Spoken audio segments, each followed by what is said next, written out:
Hello everyone, I know you are going to use this video for falling asleep, so before that, like this video, subscribe to the channel and let me know where you are from, also what time is it.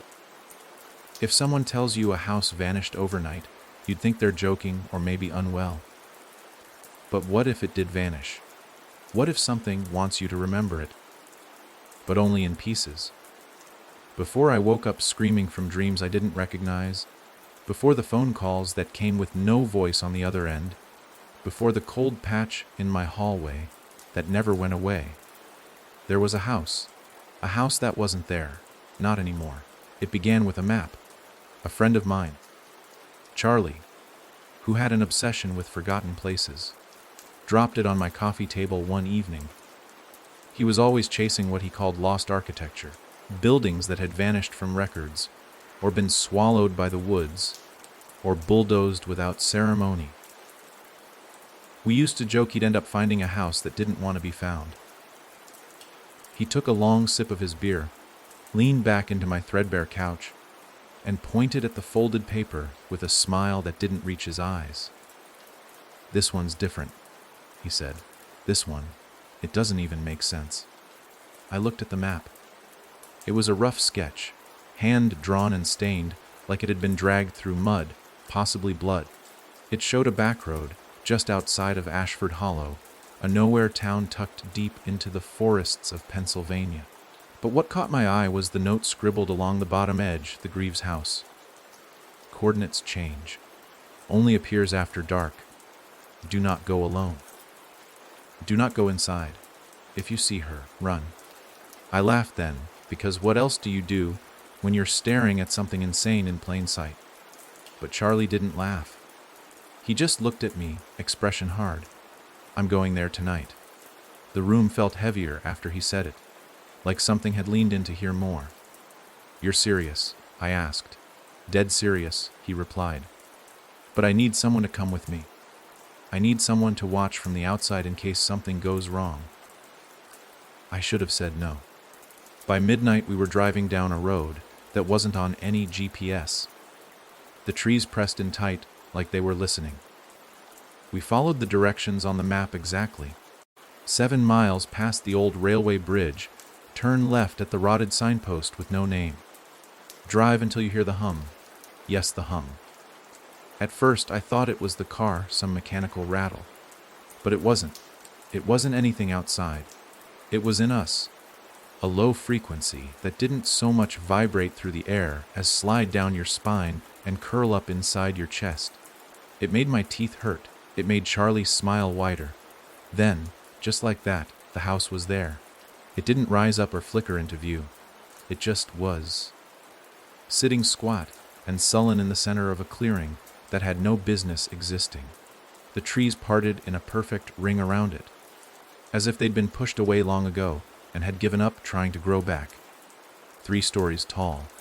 Victorian, but wrong. The angles weren't right. The shutters blinked like eyelids. The porch dipped to the left like the whole place was sighing. And the light above the front door pulsed, slow and red like a heartbeat. We stopped the car a good 50 feet back. "All right," Charlie said, grabbing his camera. "Remember, you stay out here. If anything happens, drive. Don't wait for me. Don't come looking." He got out of the car before I could argue, moving through the high grass like he'd done this 100 times before. He didn't even look back. I rolled down my window to keep him in sight. The hum grew louder. The moment Charlie stepped onto the porch, it stopped. Total silence. And then something changed. The trees, those massive, old-growth trees that had stood for centuries, shifted. Not visibly, not with motion, but with position, like the space between them rearranged. I looked at the dashboard clock. 1:07 a.m. I blinked. 1:15 a.m. 8 minutes. Gone in a breath. Charlie was gone too. The house still stood, but it looked cleaner, sharper. The red porch light now glowed a soft blue. And I swear the shingles on the roof shifted, like something beneath them had breathed in. I stepped out of the car. Only for a second. Just to call his name. Charlie! My voice didn't echo. It just stopped. as if the sound had been swallowed. Then the front door creaked open, and someone stepped out. It wasn't Charlie. She was tall, too tall, and her dress hung in tatters that fluttered despite the still air. Her head tilted, slow and deliberate, like a doll being posed. Her hair was stringy and black, clinging to her face like seaweed. But it was her eyes that paralyzed me. They were white, not blank, not blind white, pupil-less, glowing, and staring straight at me. I couldn't move. I didn't breathe. And then she smiled. A slow, crooked thing that cracked across her face like it was breaking her jaw to do it. She raised one hand, not to wave, to point, right at me. I ran. I got in the car, slammed the door, and fumbled the keys into the ignition like every horror movie cliché you've ever seen. But I swear, nothing in my life had ever felt more real. The headlights caught the house once more as I turned the car around. It wasn't there, just trees, endless trees. No clearing. No structure.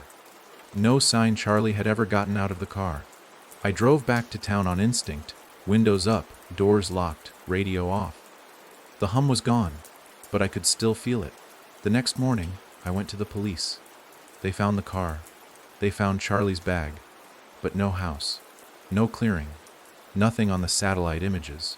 And the map, the one Charlie had brought me, it was blank, just a sheet of water, damaged paper.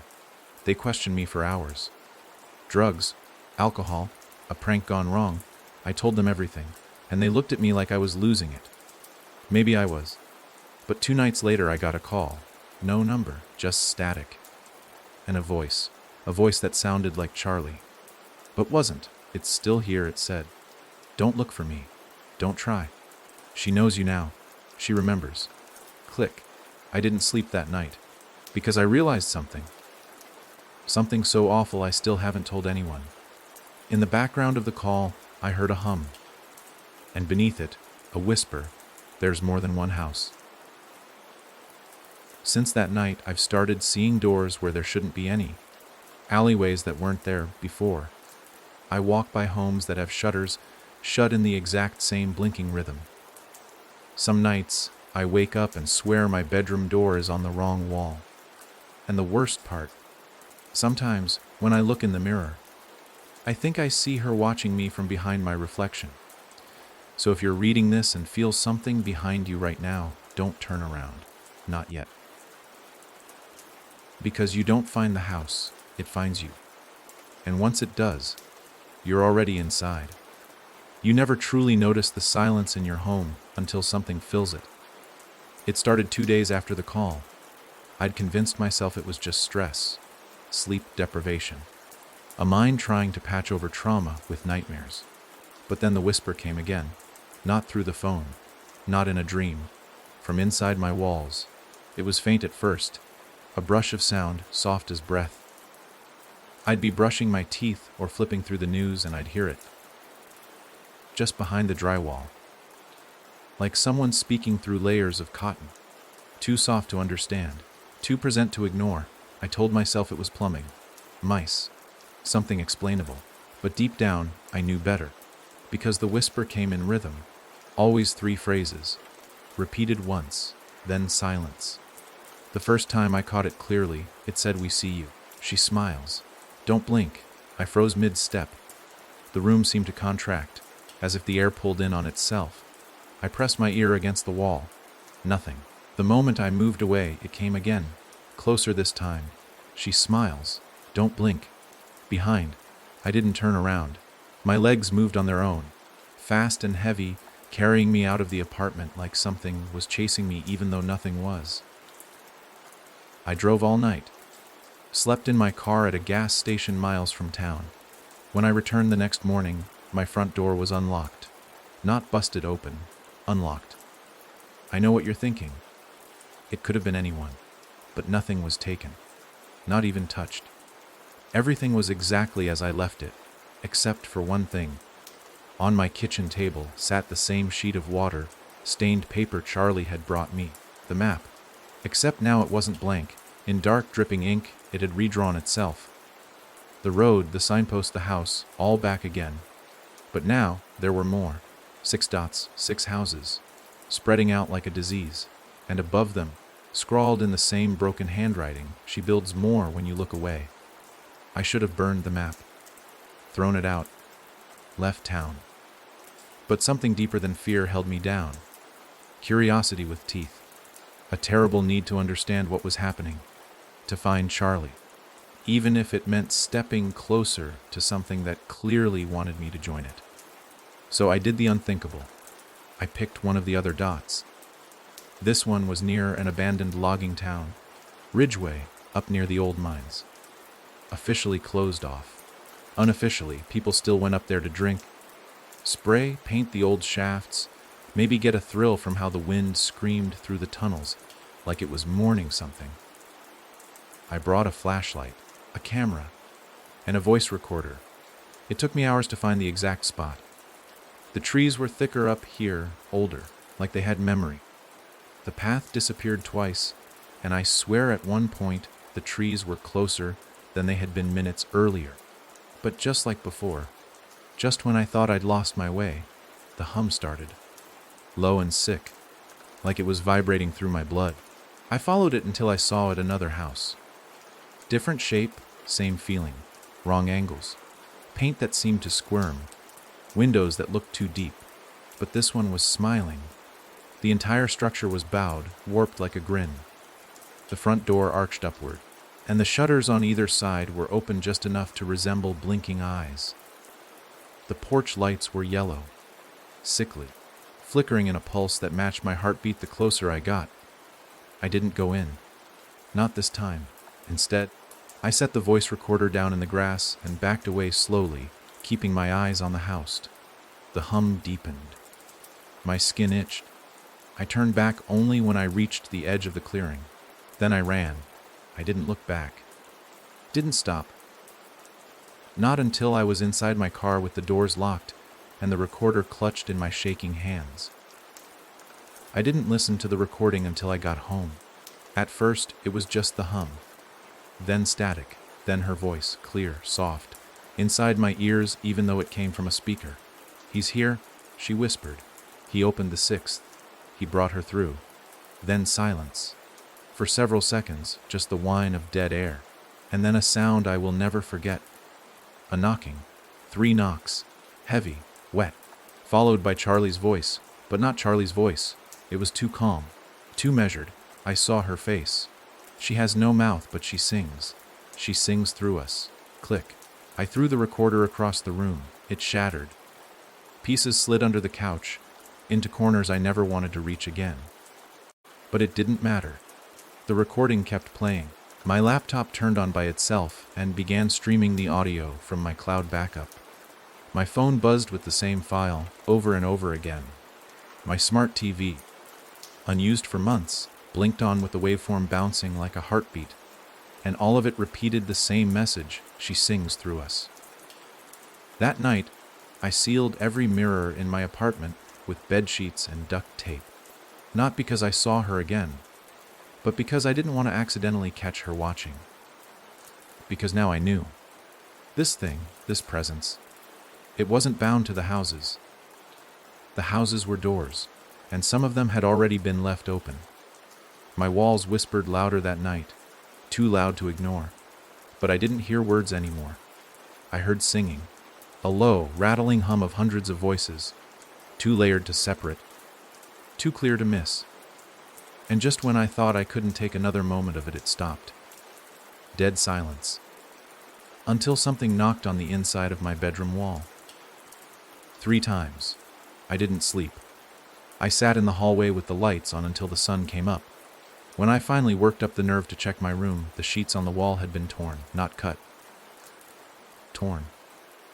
Clawed down from the top, and carved into the drywall underneath was a single word, list 10. So now I am, to everything, every creak, every flickering light, every breath that feels like it isn't mine. Because she's here, not inside the house anymore. Inside me, and I think she's learning how to wear me. How to fit into me like a glove she hasn't broken in yet. The mirror in the bathroom fogs on its own now, and sometimes just before the steam fades, I see a second reflection beside mine. But I live alone, and I never see it leave. I stopped using the bathroom mirror 3 days ago, but that hasn't stopped her from using it. The fog returns every morning, even when I haven't turned the shower on. And always, just for a second. A second too fast to scream, but long enough to know. I see her standing there beside me. The thing that mimics a woman. She's taller than me. Thinner. Her hands never move, but her head tilts, and her face, God, her face, is never the same twice. Sometimes smooth and stretched tight over a skull that doesn't look human. Sometimes sunken in, hollow like a drowned corpse. Once, I swear, it was mine. My own face grinning back at me with teeth far too many and far too sharp, and yet I keep looking. I try not to. I avoid it. I cover the mirror with towels. Tape, cardboard. But each time I leave the room, it finds a way to peel the cover back. Always just a corner. Just enough for me to catch a glimpse. Just enough for her to let me know she's still there. Waiting. But that's not even the worst part. It's the sounds. They're getting bolder. At first, it was the hum. Now it's her. She talks to me. Not in words I always understand. No. Some of it's a language that slides against the inside of my skull like oil. But every now and then she slips in real sentences. English. Personal. You looked away. Charlie opened the 6th. She's building one in you. That last one she whispered through my air vent at 3:19 a.m. I checked. I wrote it down. Time's starting to slip, but I still check. Yesterday I found something behind my bedroom wall. I only noticed it because my charger fell behind the nightstand. And when I moved it, I felt a soft breeze coming through a gap in the drywall. That was wrong. I live in a concrete apartment. No draft should exist there. I pressed my ear to the wall, listened, and for once there wasn't a hum. There was ticking, like a clock with no pattern. Tick, tick, tick, tick, tick. Too organic to be mechanical. Too rhythmic to be natural. I did something stupid. I punched a hole in the wall. My knuckles bled, but the drywall cracked, caved in, and behind it, there was a crawl space. Where there shouldn't have been any. Too narrow to belong to this building, too deep to end naturally. And the smell that drifted out. It was like mildew and rot had learned how to sweat, but something shined inside. Something metal. I couldn't help myself. I reached in, arm trembling, breath locked in my throat. I touched something cold. Pulled it out. A locket, old brass, etched with a pattern that looked like a face mid-scream. I didn't want to open it. My body rebelled even at the thought. But my hands, they didn't ask me. They opened it. Inside was a photo. Of me. Asleep, in my bed, taken from the foot of it. I dropped it, kicked it away. But my mind kept spiraling. How could this exist? I hadn't slept at home since the second house. I'd been crashing on couches, motels, anywhere but here. But the photo was recent. The pajamas. The cut on my chin I got last week. Even the placement of the alarm clock was exact. That's when I realized. The photo wasn't of me. It was through me. Like I'd taken it, looking out from inside myself. I left that night. Drove until I ran out of gas. Slept in the back seat of my car on the edge of a rest stop off Route 7. But sleep wasn't sleep anymore. Not since I saw the second house. Now it's just waiting. With my eyes closed, I dreamt of the crawl space. But this time it didn't end with the locket. I crawled deeper. My fingers scraped against stone. Bone. Something warm. And then I heard her crawling behind me. Wet breathing. Not quite animal. Not quite human. I couldn't turn around. Couldn't move. But she reached out and brushed the back of my neck with what felt like teeth instead of fingers. I woke up choking on steam. My car windows fogged from the inside. Every one of them. And written in the condensation, backward wo you open end yorcl. I didn't go back home. I called Charlie's sister instead. She hadn't spoken to him since he left for Ashford Hollow. Had no idea what he'd been looking for. Said he used to talk in his sleep near the end. Said he'd whisper things like it's learning and it doesn't like the lights. She asked me if I knew what he meant.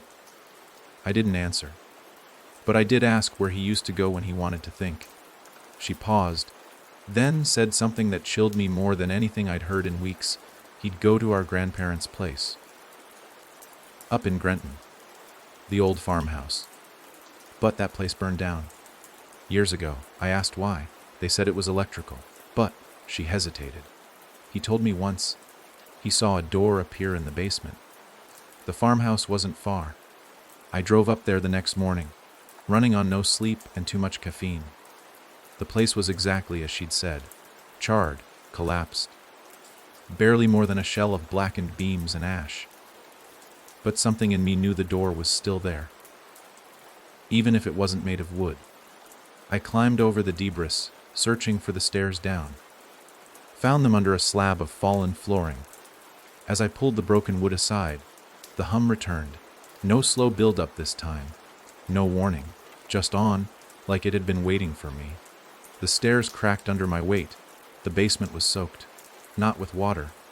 Not with anything normal. It was warm. Sticky. Like the room had lungs and was breathing moisture. And there, in the far corner where no foundation should have remained, was a door. Perfect. Smooth. Unburnt. Standing tall in the ash. No handle. Just a keyhole shaped like an eye. And beside it, scratched into the stone with something not quite sharp, was a message. When 6 open, the 7th sees. My hands shook as I reached into my pocket, unsure what I was doing until I did it. The locket. The damn locket had followed me. I'd left it behind. I know I did, but it was in my coat again. Cold. Waiting. I pressed it into the eye hole. It clicked. The door opened. I didn't go in. I couldn't. Not yet. Because on the other side wasn't a room. Or a tunnel. Or anything my eyes could hold for more than a second. It was faces. Dozens. Hundreds. Pressed up against the dark like it was glass. And in the center, taller than the rest, was her.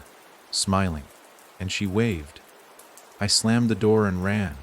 I don't remember driving back. I don't remember sleeping. But I'm awake now. And something has changed. I can hear everything. The whispers. The ticking. The hum. It's all louder. And I know why. Because I didn't just open the door. I left it ajar. It's been 3 nights since I opened that door.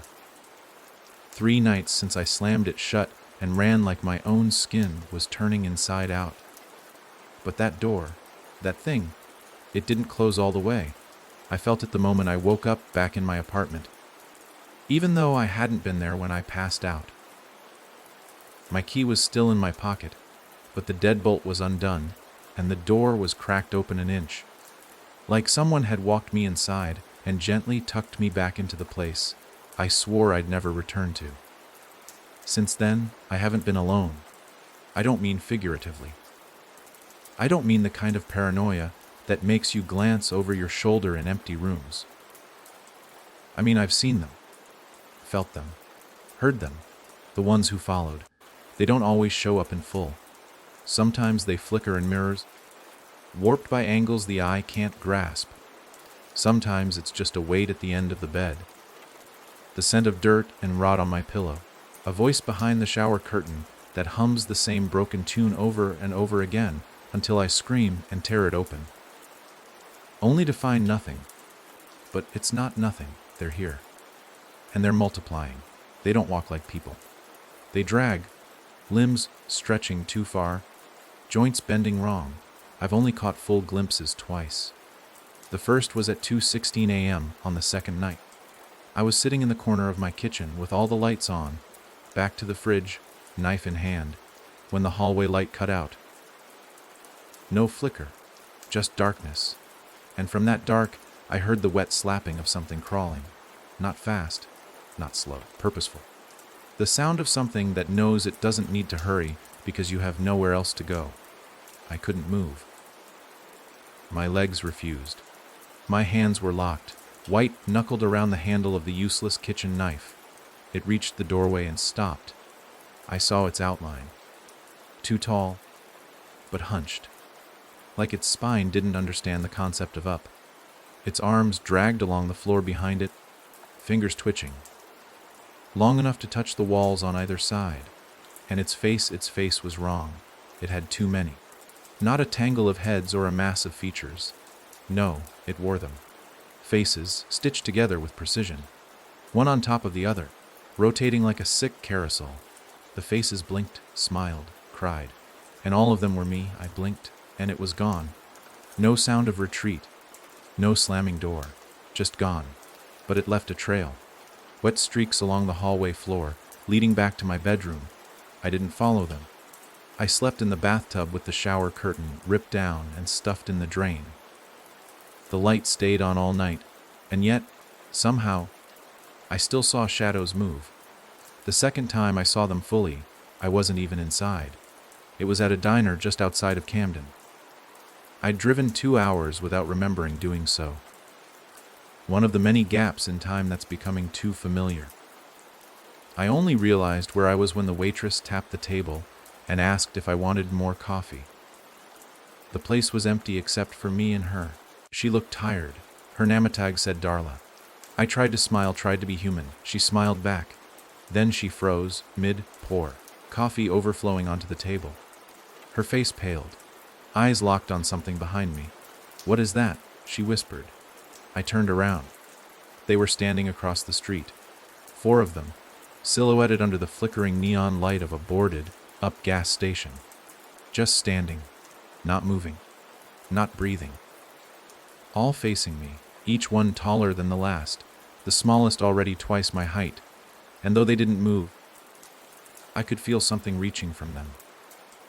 Like their presence pushed against the air, warping everything around it. Cars on the street looked stretched, like they were sinking into the pavement. Street lamps flickered.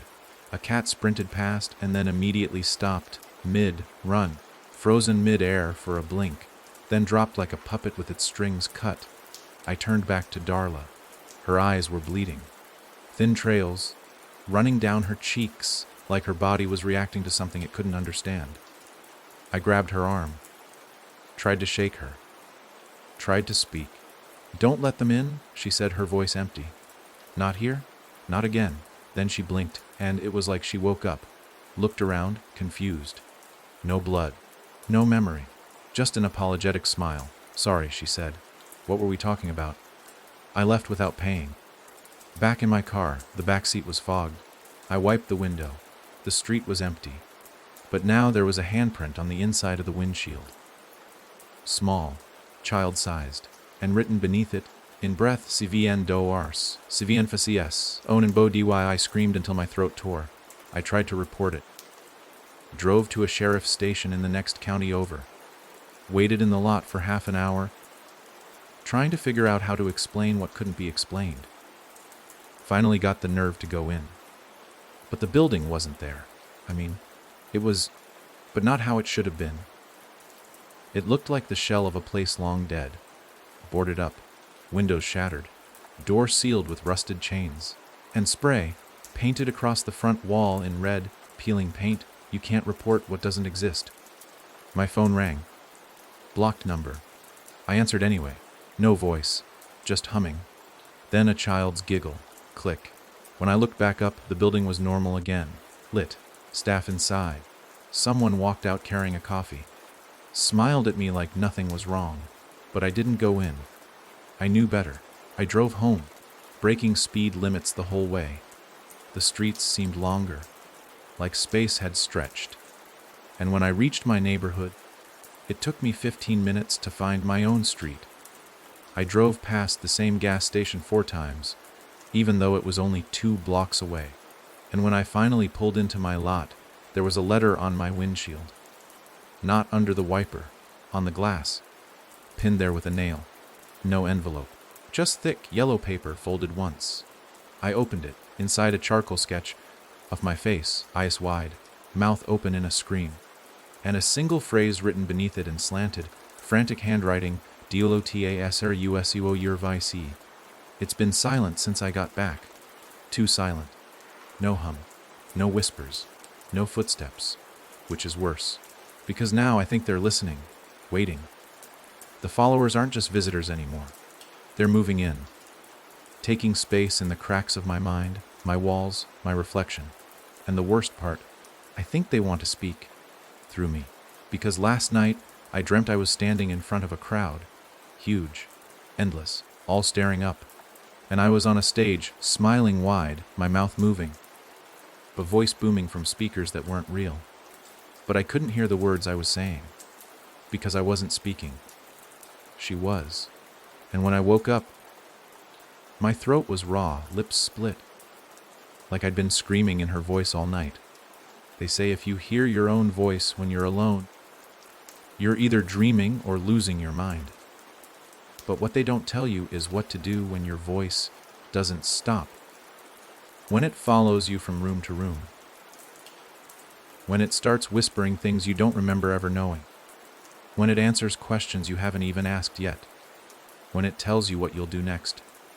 Before you do it. It started last night. Or what I thought was last night. Time has been bleeding into itself lately, slipping between cracks I can't see. I woke up gasping, not because of a dream, but because someone was talking in the next room. Me, not just similar, not just like me.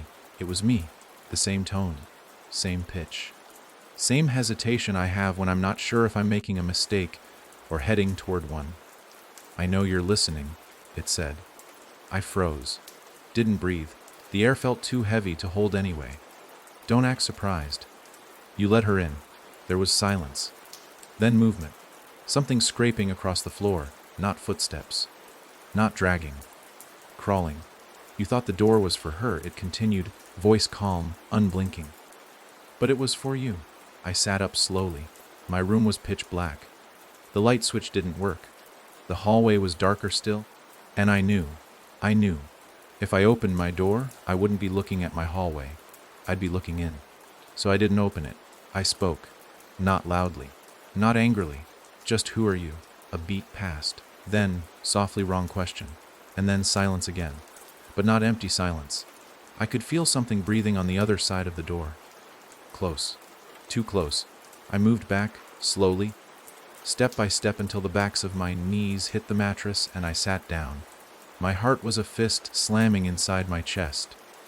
I didn't move for hours. At some point, I passed out. When I woke, it was morning. But everything in my apartment was wrong. My furniture was flipped. Not in a violent way, more like it had been rearranged.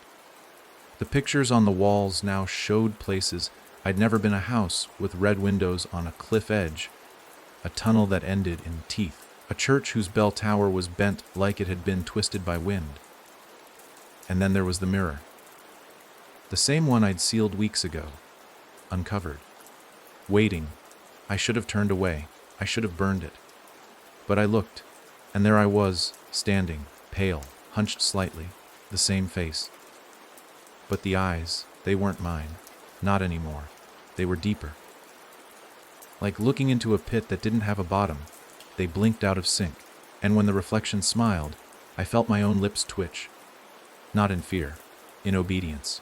My voice, her voice, came from the mirror, lips unmoving we share now.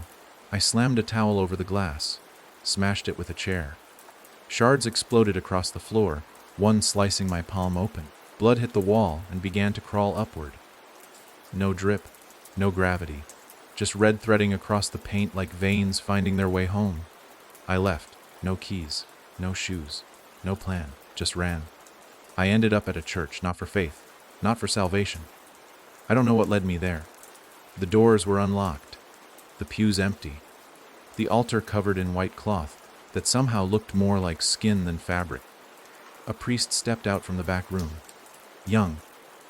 Too young to belong in a place that felt this old. You shouldn't be here, he said, his voice shaking. Not like that. Like what? I asked, breathing hard. He pointed to my shadow, and only then did I realize it wasn't matching me. It moved before I did. It twitched when I didn't. Its fingers were longer, and it was smiling. The priest didn't come closer. He backed away, crossing himself, muttering something under his breath that sounded more desperate than holy. You opened a gate, he said. She's not just in you. She's copying you. There'll be another. And then another. Until you're a rumor with too many faces. What can I do? I asked, voice cracking. He looked at me. eyes full of sorrow. You can die. I laughed. I didn't mean to. It just came out. And not just from me. The laugh echoed through the church, from the rafters, from beneath the floorboards, from the walls. The priest ran. I haven't seen him since, and now things are worse. The voice is no longer just whispering. It's practicing, repeating words I think during the day, running through them at night, trying on my thoughts like clothes. Sometimes it gets them wrong, replaces them with her own. Sometimes I'll be mid-sentence in a conversation, what few I still have, and my voice will switch. People notice. They back away. They don't call again. I'm disappearing in pieces, bit by bit, and I think that's the point. Because this morning, I found a voicemail on my phone. From me. Don't run, the voice said. We're better together. I deleted it. It came back, same timestamp, same message. But the tone changed. More natural. Like it wasn't a message anymore. Like it was me leaving reminders for the parts of me that still resist. The voice isn't separate now. It doesn't live behind walls or mirrors. It lives just under mine, waiting for the right moment to speak louder than me. And I'm starting to forget which one of us is doing the talking. So if you hear me somewhere, on the news, in a call, walking down your street, and I smile a little too wide or say something that feels off, don't answer. Don't reply, because it might be her wearing my voice. And every time someone listens, she gets stronger. So whatever you do, don't let her speak through you next. I used to be able to tell where I ended and everything else began. There was a boundary, a line. You know it? That quiet awareness of self that sits just beneath your skin, yours, whole, untouched. But that line is gone now. Faded, frayed, like it was never meant to last. There are moments when I touch my arm and it feels like I'm pressing against someone else. Like something is curled up beneath my surface, listening through my fingertips. I don't sleep anymore. Not because I'm afraid, but because sleep isn't mine anymore. The dreams aren't mine. The thoughts that come before sleep aren't mine. They used to arrive like static, disconnected, hazy. Now they form sentences. Full thoughts. Whispered suggestions. They slide between the spaces of my skull and wrap around me like silk soaked in teeth.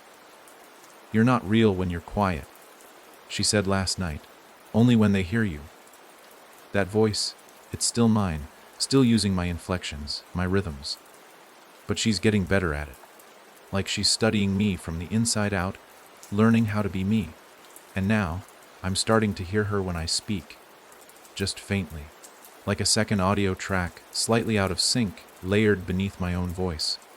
I tested it, stood in the bathroom with the last unbroken mirror I own and said my name out loud. Slowly. Over and over. With each repetition, her voice grew louder, until on the 12th time, she said something different. You're almost gone. The mirror cracked on its own. No impact. No force. Just a spiderweb of fractures from the center of my reflection's eye. A single droplet of blood welled at the corner of my own, and I didn't feel it fall. I didn't even blink, because I wasn't sure if I'd blinked at all. The days are slipping. Time doesn't move forward anymore. It loops. The same minutes, same smells, same exact shadows hitting the walls at angles that never change. I thought I'd been living on canned soup and instant coffee, but yesterday I found a photo in my kitchen drawer. Me, sitting at a table I don't recognize, eating a full meal. Steak, potatoes, wine, smiling, alone. No camera, no timer. Just me in an empty seat across the table. On the back of the photo was scrawled in red ink, "You should see yourself from here." I tore it in half. Burned it in the sink. It was back in the drawer this morning. Whole, waiting. I tried leaving the city. Packed everything. Told myself I was being rational, logical, running towards sanity. But the moment I crossed the city limits, my radio started playing a voice memo I'd never recorded. Not music, not noise, just the sound of my own voice screaming. Long, guttural, like I was being peeled. I slammed the brakes, jumped out of the car. but the sound kept playing. Not from the speakers anymore. From inside the car, from under the hood. And when I opened it, the engine was gone. In its place was a mouth. Not human. Not animal. Not real, but there. Teeth too white. Lips sewn in a loop. Breathing. The scream never stopped. Even when I ran. Even when I looked back and the car was whole again. Parked on the side of the road like nothing had happened. Even now, I still hear it. Muffled. Somewhere behind the wall in my apartment. That wall. I hear her behind it most nights now. She scratches. Not to get out. She's writing. I saw it once. A faint impression pushing through the drywall. As though a finger was pressing from the inside, tracing symbols I couldn't understand. Circles inside circles, eyes that bled into one another, teeth drawn like staircases. I traced them with my own hand and felt her smile. She whispered, "You're almost ready?" I asked, "For what?" No response. Just breath, cold, wet. She's trying to build something. Not with wood or stone, with me. I found drawings I don't remember making. Pages of diagrams detailing a room that doesn't exist yet. Each one a little more complete. Measurements I've never known. Materials I've never owned. Until I opened my closet and found wood planks stacked neatly. Nails. Hammer. The smell of sawdust thick in the air. I haven't built anything, but the pieces keep appearing. Each day more tools. More scraps. As if someone is moving while I sleep. Or inside me while I'm awake. Last night I found a tape recorder on my pillow. A note attached play when the room goes dark. At 3:17 a.m., the lights flickered and died. Not just in my apartment, across the entire block. Silence drowned the street, and I pressed play. The tape began with breathing. Mine. Then her. Then a conversation. Between us. Only, I don't remember saying anything. Her voice, "Do you know what skin feels like to a god?" My voice. Mine, but not me like paper. Her in bones. Me like scaffolding. Her, "Then what are you?" Long silence. Then me, an empty house. She laughed. A sound like wind through broken glass. Then nothing. The power returned at 3:34. I haven't touched the recorder since. But now when I sleep, I wake with dirt under my nails. My feet stained green. Like I've been walking through grass that doesn't exist. And every time I check the mirror, when I dare, I find bruises in places I can't explain. Thumbprints on my shoulders. Scratches along my ribs. Bite marks near my collarbone. She's trying me on. Seeing how I fit. And worst of all, I think I'm starting to like it. Because there are moments, brief, fleeting, where everything is quiet. No whispers. No shadows. No time loops or faces in the fog. And in those moments, I feel powerful. I feel seen. And I hear her whisper, "We are so much better together." But then I catch my reflection. Laughing when I'm not. Or speaking when I'm silent. And I realize I've taken a step too far into a place I was never meant to walk. There's no going back. Not now. Not with the skin between us thinning more each day. And soon, very soon, one of us won't come back from the mirror. And I don't know which one of us it will be. They say mirrors reflect the truth, but that's a lie. Mirrors show you what you expect to see. What you're used to seeing. They hide the subtle things. The twitch behind the eye. The way your mouth moves out of sync when you're not thinking. The shift in posture that doesn't match your breath. The truth is, mirrors don't show you. They show the version of you that's already being watched. And I think I've been watched for longer than I realized. This morning, all the mirrors in my apartment were gone. Not broken. Not covered. Gone. Bathroom, bedroom. Hallway. Clean rectangles on the walls where they once were, the paint around them slightly darker, as if they'd been there for years. I didn't remove them. I don't even remember touching them. And yet their absence felt expected.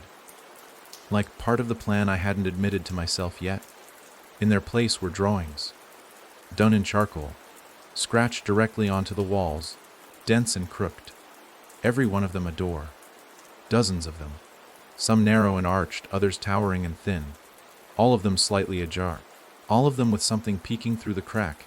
Eyes, hands, faces half seen, some just shadows, all watching.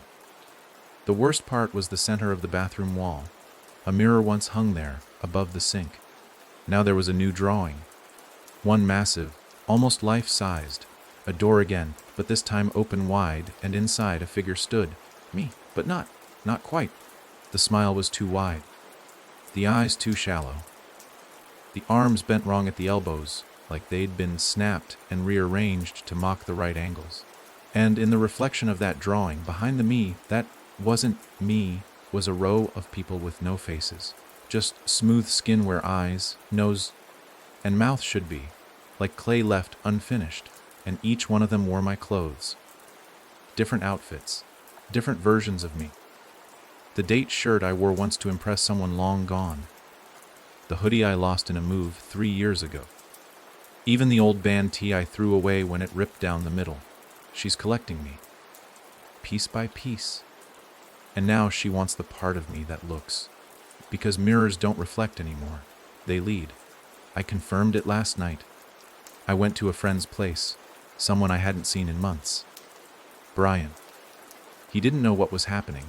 He asked if I'd been sick, if I was sleeping, if I'd lost weight. I couldn't answer. Not because I didn't want to, because she didn't let me. When I tried to speak, the words came out wrong, delayed, as if they were being filtered through someone else's mouth. Brian noticed. He kept staring like he was trying to catch a trick in a magic act. Then I went to his bathroom. It was just curiosity at first, or maybe something deeper. A pull I couldn't resist. I looked in his mirror, and I saw her, but not behind me, instead of me. The reflection blinked once, tilted its head, then stepped forward, not in the glass. From it pressed a hand against the mirror's surface from the inside, and the glass pushed outward like water, warping around the fingertips. Then the hand came through, real, wrist, arm, shoulder. I ran, slammed the door, screamed for Brian. By the time he reached it, there was nothing there. No hand, no figure. Just the mirror, slightly cracked like a ripple frozen in time. Brian didn't ask questions. He just asked me to leave. I don't blame him. I wouldn't want someone like me in my house either, because I'm not sure how much of me is still me, and how much of me is her. Each time I pass a reflective surface now, window, phone screen, dark water, I catch glimpses, not of myself, of her learning how to move like me, how to smile like I do when I lie, how to stand with my weight on my left foot, how to scratch the side of my jaw when I'm nervous. She's watching, always watching, and she's rehearsing. She's almost ready. Last night I had a dream, or maybe a vision. The line is blurring. I stood in front of a mirror taller than any room I've ever known, the frame made of bone, the glass alive with a shimmer like heat waves. She was there, of course, on the other side, wearing me better than I ever did, and she said something that made my blood freeze. You were a window. I just cleaned the glass. Then she stepped away, and behind her I saw others, not just the faceless ones this time. Others like me, half hollow, staring blankly. People who had once fought but failed. People who opened the door and didn't know how to close it. People who still existed, but only as reflections. Now I don't sleep, not because of fear, but because when I sleep, she practices more. And the more she practices, the harder it is to tell which one of us wakes up. Today, I tried to write a note to myself. A simple sentence. Something only I would write. But my handwriting was off. The spacing was too tight. The loops in my E's were wrong, and at the bottom of the page, in handwriting that wasn't mine, a second sentence appeared. We're better when I remember how to be you. I didn't write that. At least, I don't remember writing it. But then again, how many mirrors have I looked into and not noticed the difference? How many times have I blinked and seen her for a heartbeat, then told myself it was a trick of the light? How long has she been writing from the other side? Because tonight, I felt something I can't ignore. When I looked into the mirror in the elevator of my building, Just a glance, just reflex. I saw myself standing completely still. Too still. But I was moving. I was moving. So what was the reflection? Not a delay. Not a glitch. It was a decision. She was waiting for me to notice. And when I did, she smiled and mouthed a word. Soon. I've locked every mirror away now. Smashed most of them. But I can still feel them. I can still feel her. And worse. Sometimes I catch myself smiling, even when I have no reason to. Not because I'm happy. But because I think she finally is. There's a space in the night when the world forgets to breathe. Not midnight, not dawn, something between. A pocket of time that's not on any clock. I started calling it the hollow hour. Not because it sounds poetic, but because when it arrives, everything empties. The streets outside go silent. Lights dim, even if they're on. The hum of the refrigerator, the distant traffic, the electric murmur of the world, it all cuts out. And in that void, she comes closest. Last night, I felt it again. I was sitting on the floor, knees drawn to my chest, listening to an old cassette tape I found under the floorboards. No label. Just static. Until it wasn't. The recording was of a man. Breathing hard. Panicked. Trying to talk over something. Something that gurgled and clicked in the background. He whispered, "She speaks through mirrors, but lives in time." Then, silence. Then the tape hissed, louder, sharp, and a voice, hers, layered over mine, said it's almost time to switch. I dropped the player. It didn't hit the floor. It stopped. Mid-air. Hung there like time hiccuped. The hollow hour had arrived. The room grew weightless. Shadows lengthened along the floor in impossible directions, stretching like limbs trying to remember how to reach. My breath came in clouds even though the heat was on. Every clock in the apartment had frozen at 3:33 a.m. And then the door opened. Not the front door. The wall. It folded inward, like paper dipped in water, revealing a hallway that couldn't exist. It was narrow, too narrow. Lined with mirrors that curved like they were afraid of being seen. And at the far end stood a version of me that wasn't me. She was taller. Her smile didn't waver. Her clothes were my own, but too clean. Too precise. Like someone had dressed a mannequin and smoothed every wrinkle by hand. And behind her, I couldn't count how many. They stood in rows. All of them me. Not copies. Not clones. Attempts. Some looked broken. Others unfinished. One dragged its leg behind it, grinning with teeth that looked stapled into its mouth. Another twitched, arms bent backwards like wings. A third stood with its hands over its face, blood dripping between its fingers as if it were weeping, but had no eyes to cry from. And they all watched me. The perfect one, the one at the front, spoke without moving her lips. "You're the last one." I didn't respond. I couldn't. My throat had closed tight. Not from fear, from understanding. Somewhere along the way, I had stopped being original. Somewhere, somehow, I'd been replaced, maybe more than once. And now they wanted to finish the job. The perfect one raised her hand and pointed at me. "You still think you're real?" I took a step back. The walls of the hallway groaned. The mirrors on either side showed scenes I couldn't bear to hold in my head. Memories I'd never lived but recognized anyway. A birthday party where I wore a red paper crown and no one else had a face. A funeral where the casket was a mirror and I was inside it, pressing my palm to the lid. A hospital room filled with versions of me all screaming in different languages. Then the hallway began to close. Not collapse, fold. Like a book slamming shut, I turned and ran. Through the wall, back into my apartment. The moment I crossed the threshold, the door vanished behind me. The hollow hour ended. Clocks ticked. Lights returned. But everything felt wrong. The air smelled like burnt hair. The apartment was slightly off. The window an inch to the left. The kitchen sink deeper than before. My mattress closer to the floor. Like someone had rebuilt it from memory. I stood in the center of the room and screamed. And someone screamed back.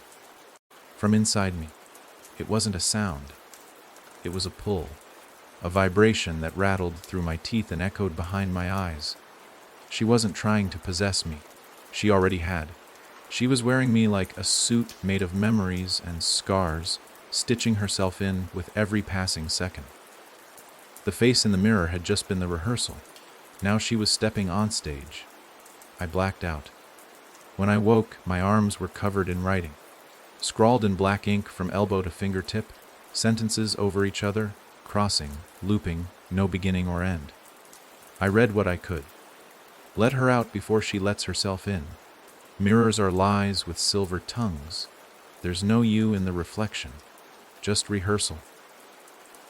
The last line was the one that chilled me the most.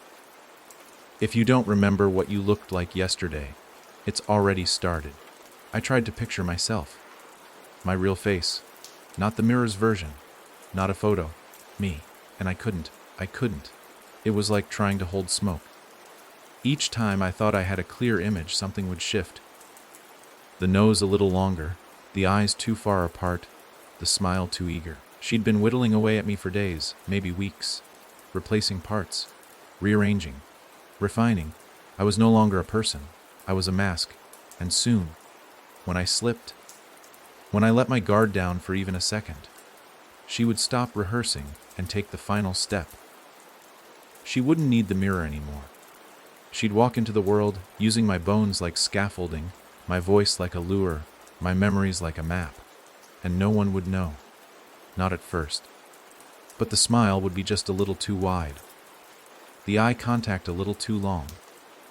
And then, when someone close asked if I was okay, she'd smile, tilt her head, and say, perfectly better than ever, and that's when they'd know. But it would already be too late. Because by then, I wouldn't be watching from the mirror anymore. I'd be buried under it. There's a kind of fear that doesn't announce itself. No footsteps. No warning. It doesn't chase you or scream in the night. It waits. It learns your habits, your thoughts, the way you breathe when you think no one's listening. It doesn't burst through the door. It becomes the door. And one day, you walk through it thinking you're safe, not realizing it was never your house to begin with. That's what she's doing now. She's not just mimicking me anymore. She's settling in. I can feel it when I speak. My mouth forms the words, but something hangs behind them, like a delay that's not quite sound. She lets me finish the sentence, and then repeats it inside with her own cadence. Just a touch off, a breath too long, the warmth drained from the vowels. As if she's trying to own my words. It's not just my voice she's taken interest in, though. It's everything, the routines, the thoughts, the relationships I used to have. I caught myself texting someone I haven't spoken to in years. Someone who made me promise we'd never talk again. The message wasn't one I would write. It was too formal, too correct, but it was sent from my number, from my fingers. They replied. One word, "Who is this?" I didn't respond, because I didn't know the answer anymore.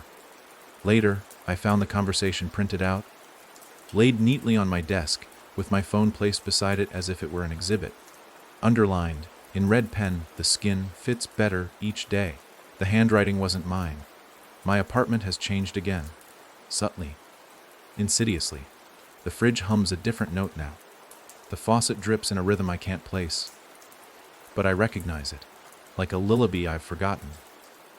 And the corners of every room seem sharper, like they've been carved, not constructed. Even the doorknobs feel colder, as if touched by something that's never been alive. The clocks have all stopped at different times. None of them match, and yet, every time I look at them, they say exactly what I expect them to. I think she's learning time now.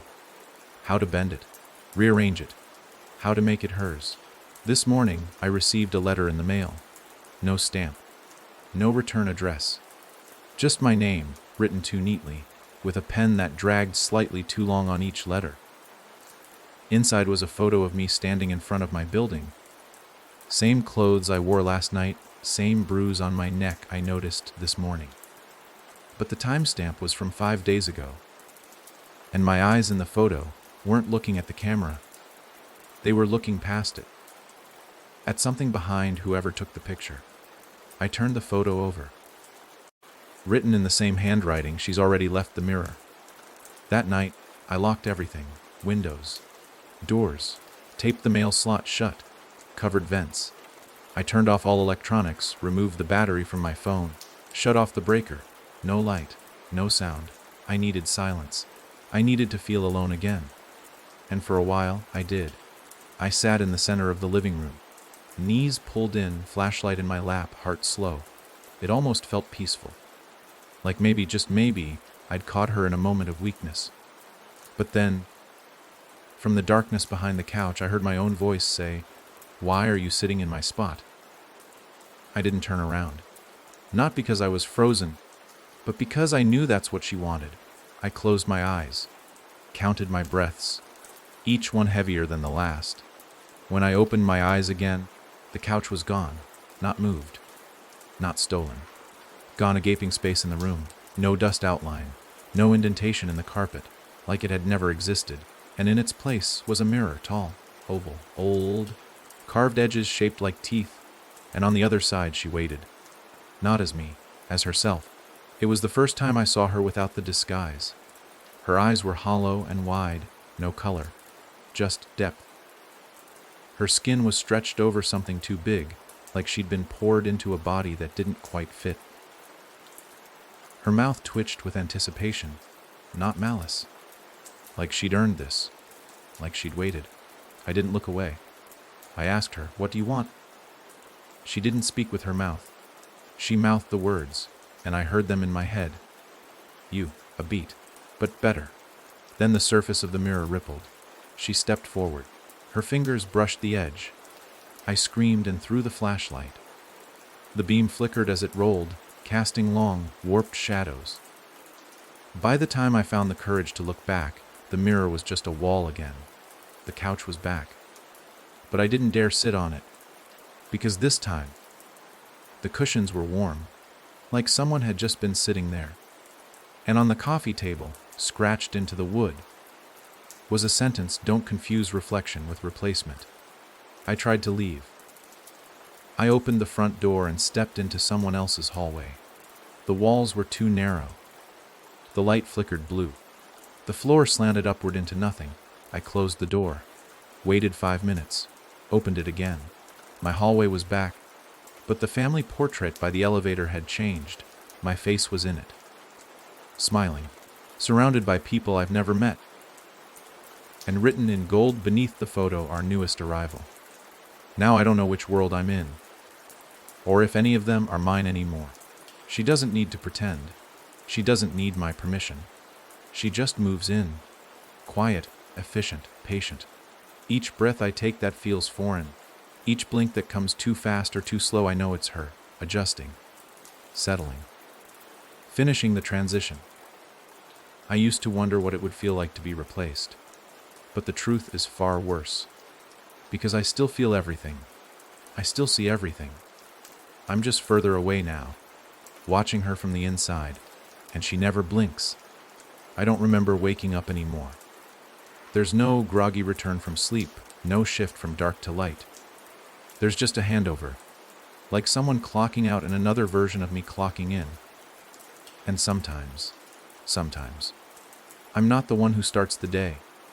I can feel it in my bones, like they've been worn by someone else. My joints ache like they've been moved too much. My fingers tremble with knowledge of things I didn't touch.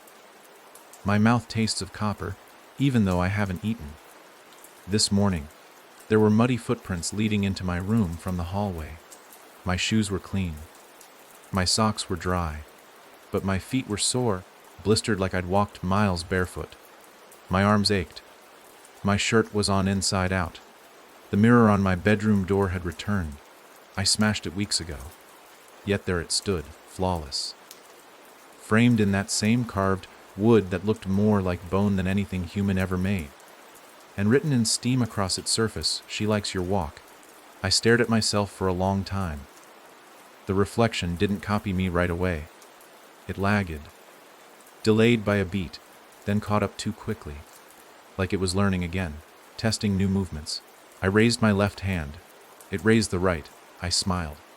It grinned, not warm, not amused. It was hunger behind teeth. I backed away, heart pounding. Tripped over the edge of the rug, hit the floor. The reflection didn't move. It stayed standing, watching. And then it stepped forward. The glass rippled. I screamed without meaning to, sharp, panicked animal. When I looked again, the mirror was gone, just the door. Plain, white, unmarked. But that grin, it stayed in my head. It was mine. But I knew I'd never smiled like that. No human does. That's what this is becoming. Not just a haunting. Not a possession. It's a rehearsal for a replacement. She's already in the world now. I've seen her. Not just in mirrors or dreams. Out there. In public. 2 days ago, I walked by a cafe I used to go to, just to remember what normal looked like. The glass was fogged from the rain. But I saw my face on the other side of the window, seated near the corner, stirring tea with perfect rhythm. I froze. Watched. She wasn't alone. Across from her sat someone I didn't recognize. A woman, middle-aged, tired eyes, nervous hands. She kept glancing over her shoulder, like she expected someone to appear behind her, or maybe something. Then she leaned forward, whispered something. My reflection nodded, reached into her bag, pulled out a hand mirror, held it up between them. The woman looked into it, and I swear to you, she didn't flinch. She didn't scream. She smiled. Then both of them did, the exact same way. That night, I got an email from an address I didn't know. No subject, no body. Just a single attachment, a photograph. It was me, not me, and the woman from the cafe, standing in an alley, facing the camera, holding hands, smiling, and behind them, barely visible, was a wall. Covered in mirrors, each one reflecting a different version of me. Some with eyes too wide, some with no eyes at all, some with mouths that stretched from ear to ear, like someone was trying to draw a smile onto skin. I deleted the email. It came back. 10 times. From 10 different senders. I reported it, blocked it. The 11th one was sent from my own account. The 12th arrived without an address at all. Now, every screen I look at flickers just a bit longer when it turns off. Like something is still pressing its face to the glass, waiting to be seen. I've caught her reflection in bus windows, puddles, even the surface of a spoon. Always smiling, always watching. Last night I tried something desperate. I recorded myself sleeping. Left the phone propped up beside the bed. I couldn't sleep, of course. Not really. But eventually, exhaustion claimed whatever was left of me, and I slipped into that liminal state where dreams don't wait for permission. I watched the footage this morning. For the first 3 hours, I barely moved. Then, at 3:46 a.m., I sat upright, eyes open, wide, unblinking. My mouth moved, slowly, silently. But then sound came, low, garbled. I turned the volume up, and what I heard chilled every part of me. I thought couldn't feel fear anymore. I said, "She lets me borrow you sometimes." Then I turned toward the phone, tilted my head, and winked. But not with my eyes, with someone else's. The color changed mid-blink, just for a second. From my usual dull brown to black, endless, hollow, like something had slipped in behind them. And then I laughed, soft, controlled, like someone else was enjoying using my face. The next morning, I found dirt under my fingernails again. A strand of hair in my bed that was longer, darker, not mine. A key in my jacket pocket with no label, and the words Unit 5C written in red pen on my forearm. I checked. There's a Unit 5C 2 floors above me. I've never been there. But the lock clicks when I try the key. I haven't gone in yet. I'm afraid I already live there. Or worse, she does. And she's been inviting people over. Every night at the Hollow Hour, I hear voices through the ceiling. Not conversations. Not arguments. Instructions. Rehearsals. And someone repeating a phrase over and over again, remember the smile. She'll notice if you get it wrong. Sometimes I repeat it with them, without meaning to. And afterward, I feel calmer, like the voice isn't just trying to copy me anymore. she's teaching me to copy her.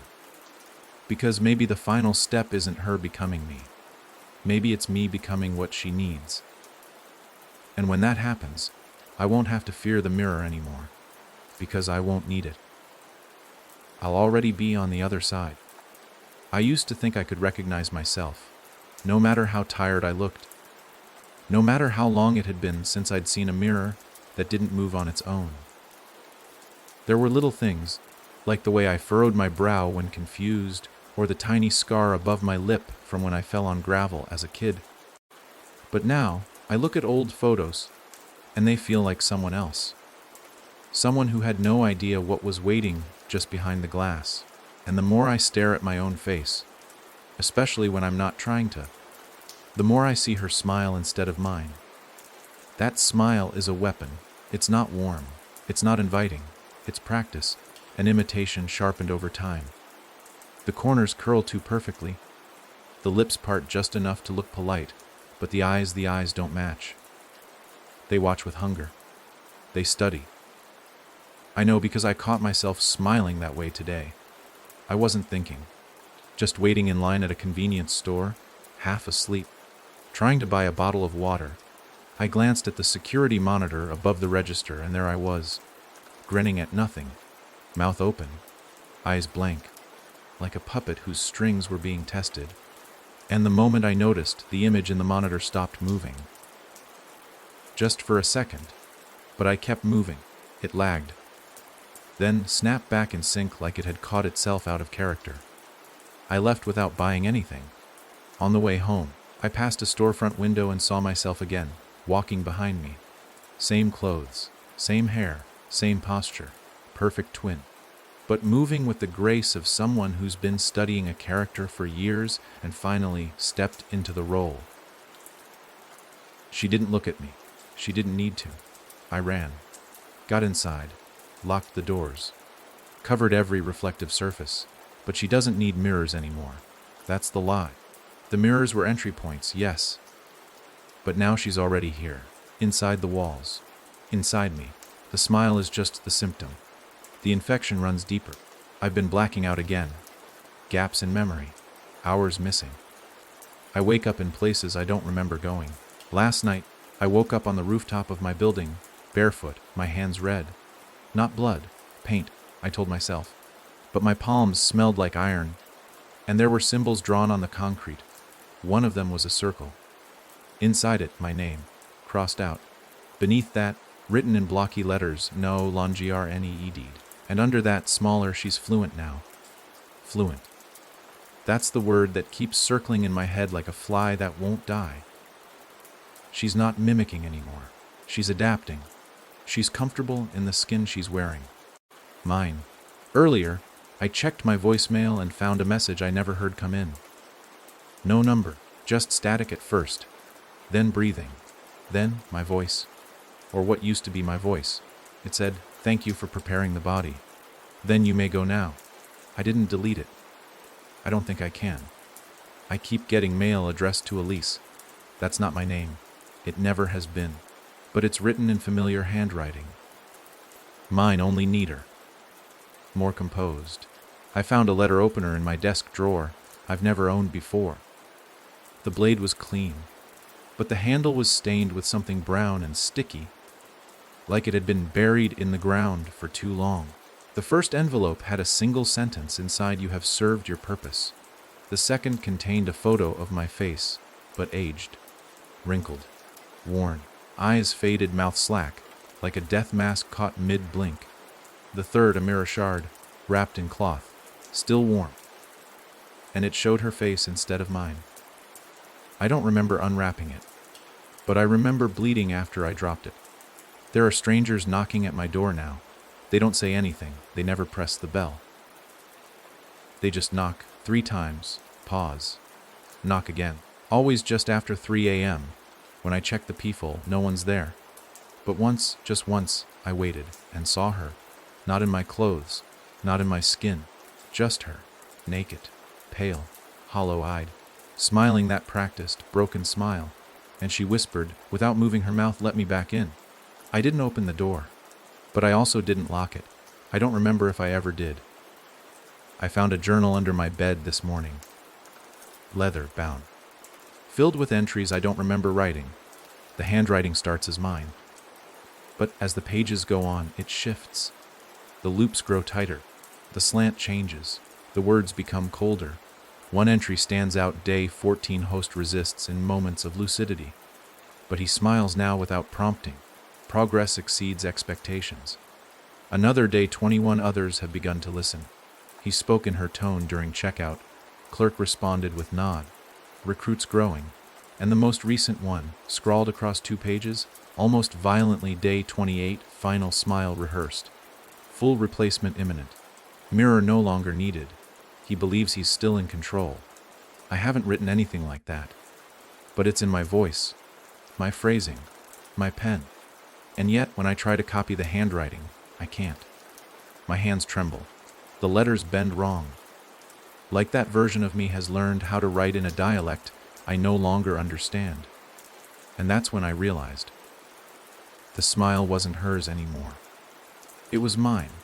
Somewhere along the way, I stopped being a target and became a willing participant. She didn't steal my body. I gave it to her. One smile at a time, one blink too long, one moment of staring at the mirror, wondering how it would feel to be her instead of fearing her. Now I know. And I don't think I mind. Not entirely. Because tonight I smiled at the mirror before it smiled back. And we matched. I woke up in a room I don't recognize. No windows. No doors. Just walls the color of bone and a light above me that doesn't cast shadows. I don't remember falling asleep. I don't remember lying down. One moment I was in my apartment, pacing the hallway with a kitchen knife in one hand and a tape recorder in the other. And the next I was here. No transition. No flicker. Just an instant, jarring shift. Like the world blinked and left me behind. The walls hum. It's not a sound I can hear with my ears, but I feel it. Inside my jaw. In the curve of my ribs. A low vibration that hums to a rhythm I almost recognize but can't place. Like a song I've forgotten the lyrics to. But somehow, she hasn't. There's no furniture, but I'm not alone. She's here. I can't see her. But she's here. She doesn't speak, not anymore. She doesn't need to. Her presence folds around me like a second skin, tight and quiet. I feel her in the way the room seems to lean toward me. In the way my limbs move just a fraction slower than I tell them to. In the way I already know what this room is, even though I've never seen it before. It's a holding space. An incubator. Where the final version of her grows. And I'm the mold she's been filling. There's a mirror in front of me. It wasn't there before. I didn't hear it appear. Didn't see it form. But now it stands, tall and seamless, stretching from floor to ceiling like a wound in the wall. It shows me, but only me. For now, I step closer. My reflection smiles before I do, it waves. I don't. Then, as if caught in a breeze only it can feel, its hair lifts gently, drifting like it's underwater. Mine stays flat. It tilts its head. I stay still. And then, finally, it speaks. "You've done well," it says, with my voice smoothed into something softer, more precise.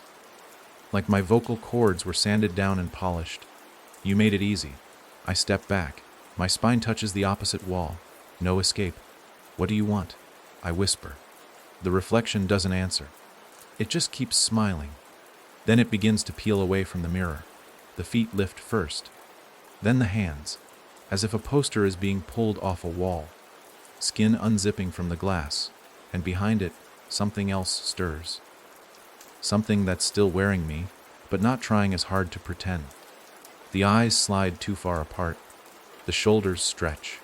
The joints pop with every movement, like fingers snapping in the wrong direction. But she keeps smiling, even as the face begins to split. Even as another face pushes through from beneath mine. And then she steps into the room. Fully, no longer a reflection. No longer an echo, just real.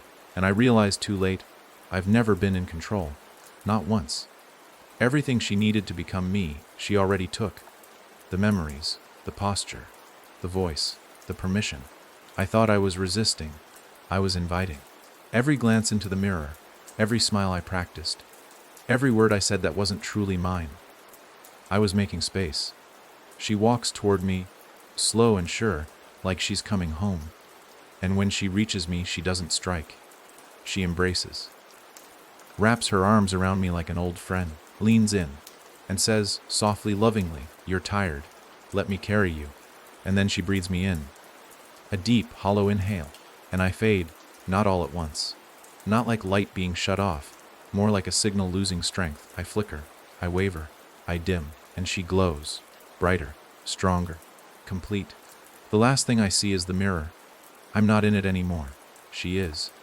She wears me better than I ever did. And I know, when she walks out of this room, back into the world, no one will question it. Not my friends, not strangers. Not even the parts of me that still echo in the corners of my mind. Because she learned everything. And what she couldn't learn, I gave her. This isn't a story about possession. It's about permission. About letting yourself disappear in plain sight until you're nothing but the shadow behind someone else's smile. And now, in the room with no door, no time, no return, I wait. Not for rescue. Not for revenge. Just for the next reflection. Because one day, someone else will look too long, and I'll smile from the other side. That she's not the only one. That's the part no one tells you. Not in whispered warnings. Not in old books. Not in the nervous glances of those who've almost seen too much. She might be the first, or the clearest, or the one who wears her hosts the cleanest. But she isn't alone. She never was. And now that I'm part of the in-between, the stitched seam between memory and mimicry, I can see them. They move through the world like everyone else. They pay for coffee, answer emails, cry at funerals. They sit in waiting rooms and stand in elevators and laugh at the right moments in movies. But if you watch them long enough, if you really watch, you'll see it. The hesitation, the pause when someone says their name, the blankness that passes like a ripple across their face when they're asked a question too personal. The faint disorientation when looking into a mirror that doesn't belong to them. Because that's what they are. People living inside borrowed names. Renters of skin. Carriers of someone else's echo. And I know this now, not because someone told me, but because I can feel them. They're drawn to me. Maybe they think I'm one of them now. Maybe I am. Since she stepped out, since she walked away wearing me like a prize, I've been wandering the seams of existence, stitched into the places most people don't look. Not alive, not gone, just present, like breath on glass. And in this state, you notice things. You see the ones who've been taken. The man at the train station who stares at his reflection in the vending machine too long, lips moving in perfect syncs to nothing. The woman walking her dog at 2 a.m. in slippers, smiling at trees like she's waiting for them to answer. The child at the grocery store who suddenly looks up and says, "We're almost done pretending," in a voice too calm, too certain. You start to realize this isn't a haunting. It's an epidemic. I found one of them last night, not in a dream, not in a mirror, in the real, breathing world. It was near an alley behind a shut-down theater. The air smelled like rust and rain, and something in me knew to stop walking. There was a man sitting on a crate, his hands clasped too tight, like he was holding himself together. His eyes flicked up when he saw me. Not surprise, not fear, recognition. "You've been opened," he said. Not as a question. I nodded. He stared at me for a long time, then looked past me, like someone was standing just behind my shoulder. I didn't dare turn. "She took yours," he said quietly. "Yes, she's doing well with it. Much better than the last one." That cut deep. I don't know why. Maybe because I wanted to believe I was harder to wear. He tilted his head. "You hear the frequency now, don't you?" I did. That low hum, always just under the noise of the world. Like someone tuning a radio just shy of clarity. "That's how they find each other," he said. "They hum into the bones. Not for us. For each other. It's how they know who's been hollowed out. I didn't ask him who they were. I already knew. Do you want to see where they go? He asked. I should have said no. But I didn't. He stood. Led me down the alley, into the rear entrance of the theater. The doors had been bolted shut from the outside for years, but he opened them like they were never locked. Inside was dark, rotting, the smell of mildew and velvet dust. But beneath that, something burned. Faintly, like the scent of melted photographs, we walked through the corridor and into the auditorium. Hundreds of seats faced the stage, every one of them filled, but not with people, with versions, half-made bodies, some still wet, some dry and cracking, some frozen mid-expression, as if sculpted in panic.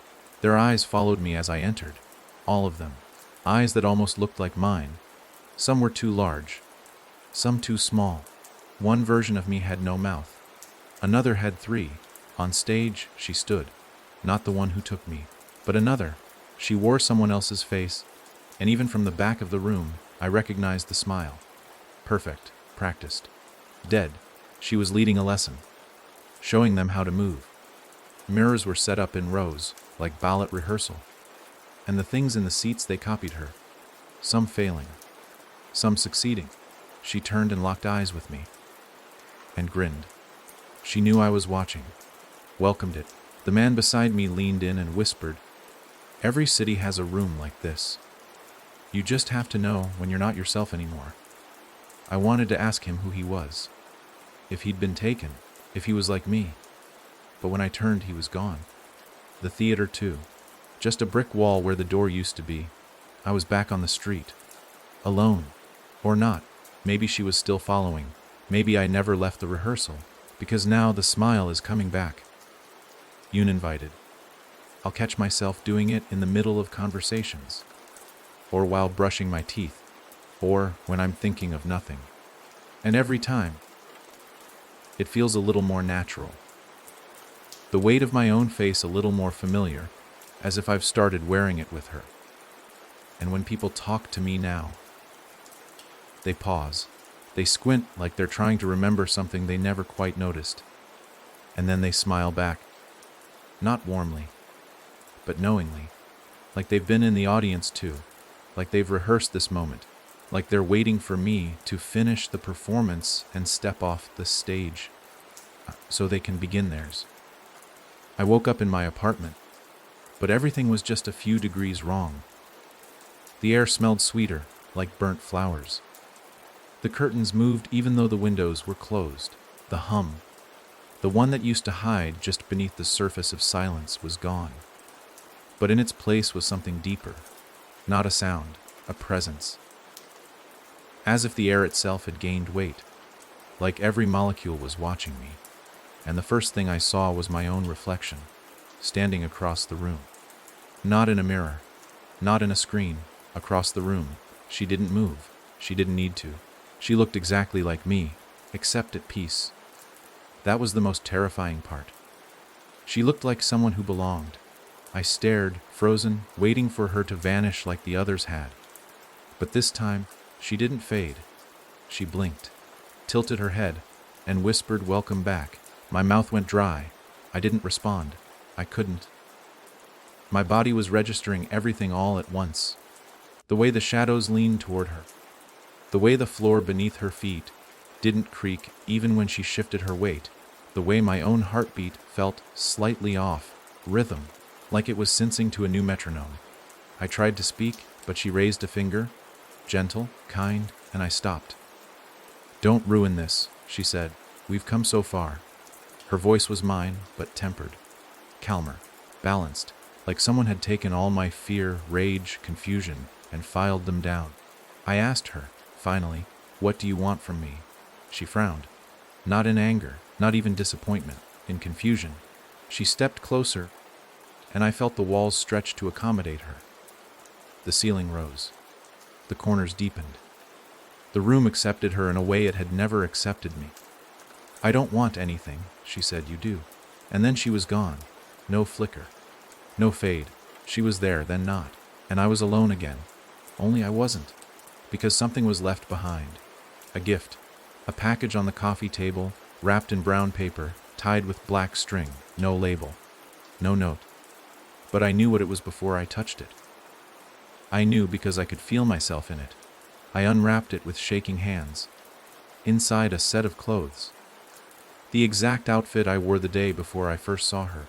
Torn jeans, black hoodie, white sneakers with a red scuff on the heel, and folded between them, a Polaroid of me, standing in the hallway of this very apartment, holding the package, looking at the camera, smiling.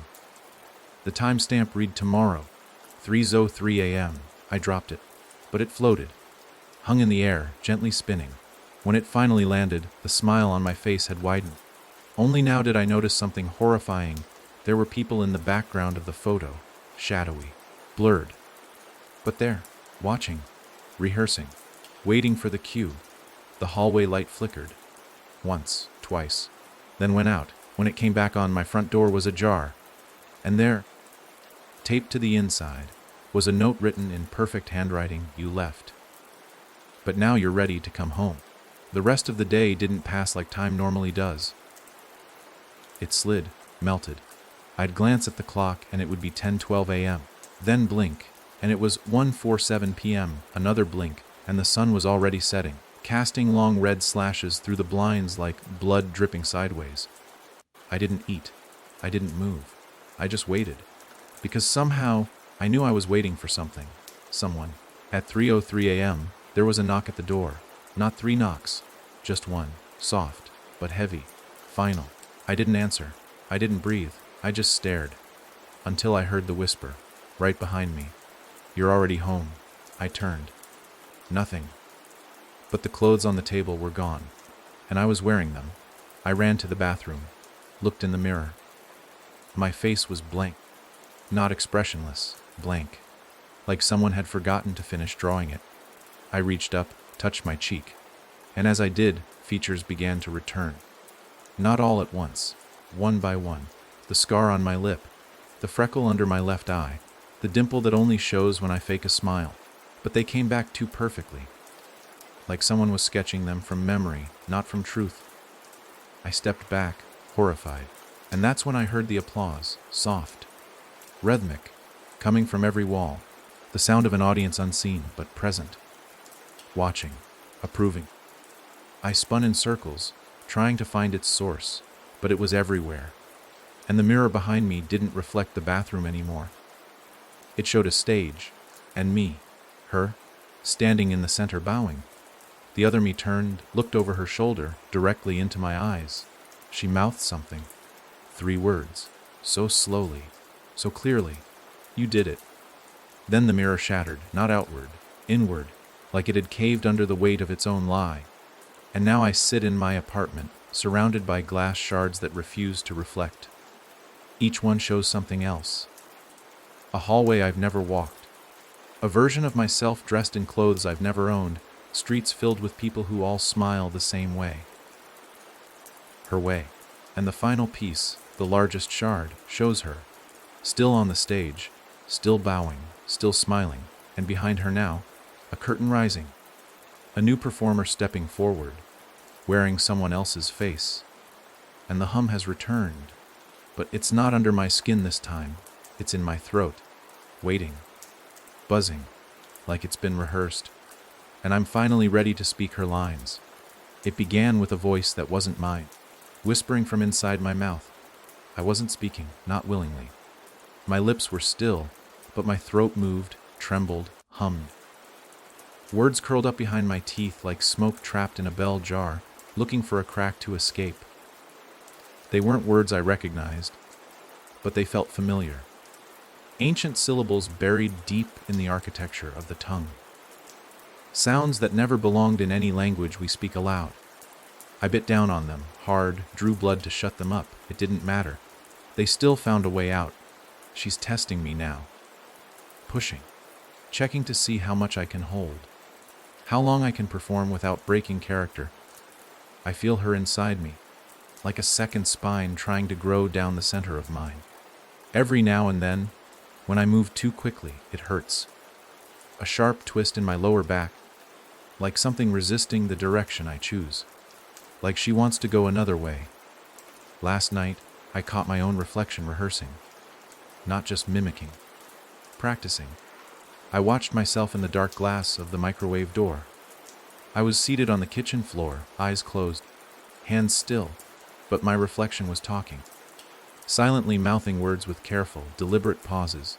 I leaned closer and saw my lips forming a phrase over and over again. You must believe it's still you. Again and again, until I snapped my fingers in front of my own face and saw my reflection blink first. Not me. It. That's when I realized this has never been about taking over violently. It's about convincing me to let go, about crafting a seamless transition so subtle that no one, not even I, notices when I finally step aside and she steps in. And the moment I do, the curtains rise.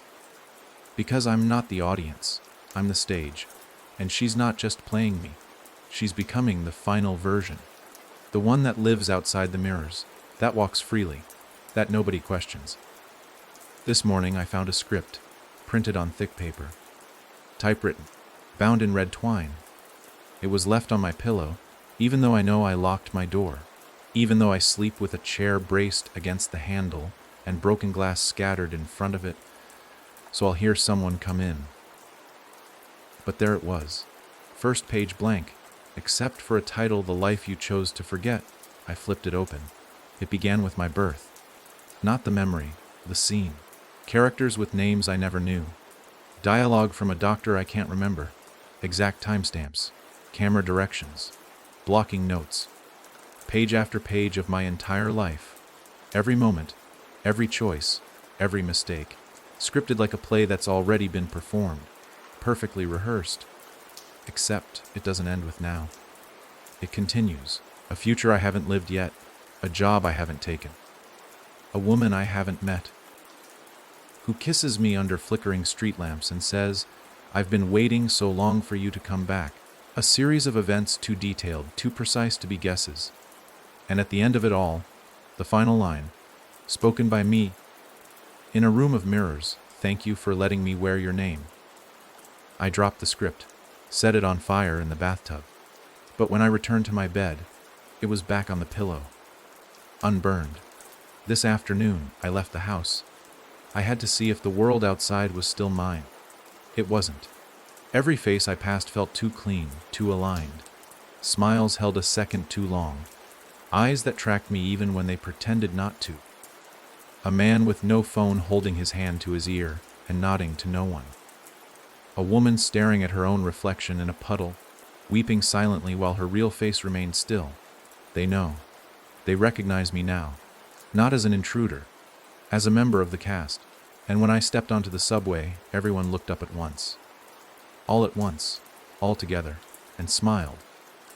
Like we'd reached the part in the story where the audience breaks the fourth wall. When I got off at my stop, a child handed me a piece of paper. No parent in sight. She didn't speak, just smiled in that now familiar, now horrifying way. I opened the paper. Inside, written in block letters, opening night is soon. Don't forget your cues. When I looked up, she was gone, and I realized, so was the station. The platform was empty, silent, lights dimmed. I turned in a slow circle, heart pounding, and found myself facing a mirror that had no business being there. Full length, freestanding, carved in wood that pulsed faintly with a heartbeat, and in it, not one reflection, two.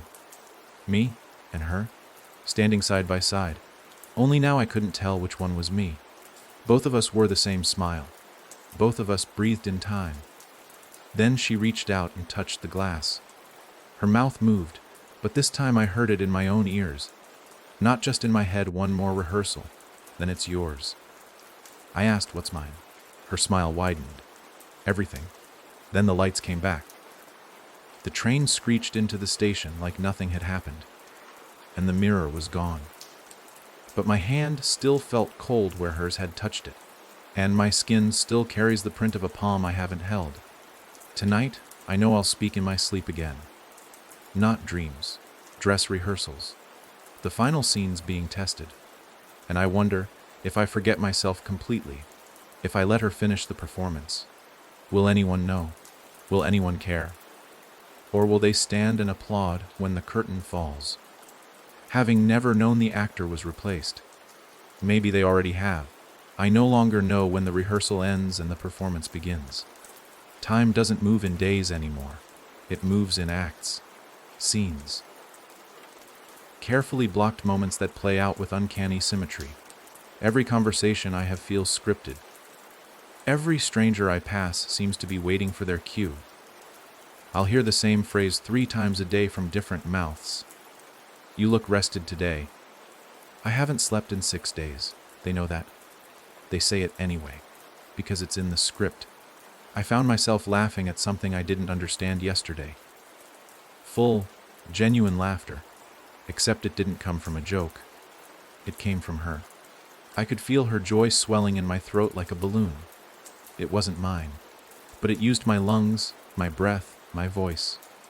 The sound didn't belong to me, but everyone around me smiled like it did, and I played along. Because what else could I do? I'm not even sure what I look like anymore. I've covered every mirror, broken the ones that couldn't be removed, avoided reflections on windows, screens, even puddles on the street. But today, I saw myself again, not in a mirror, in someone else's eyes. The woman sitting across from me on the bus kept glancing up, not nervously, knowingly, like she was waiting for me to see what she already had. Her eyes were glassy, perfect, reflective, and when I looked into them, I saw myself smiling back. But I wasn't smiling, not physically, not consciously. The me in her eyes winked.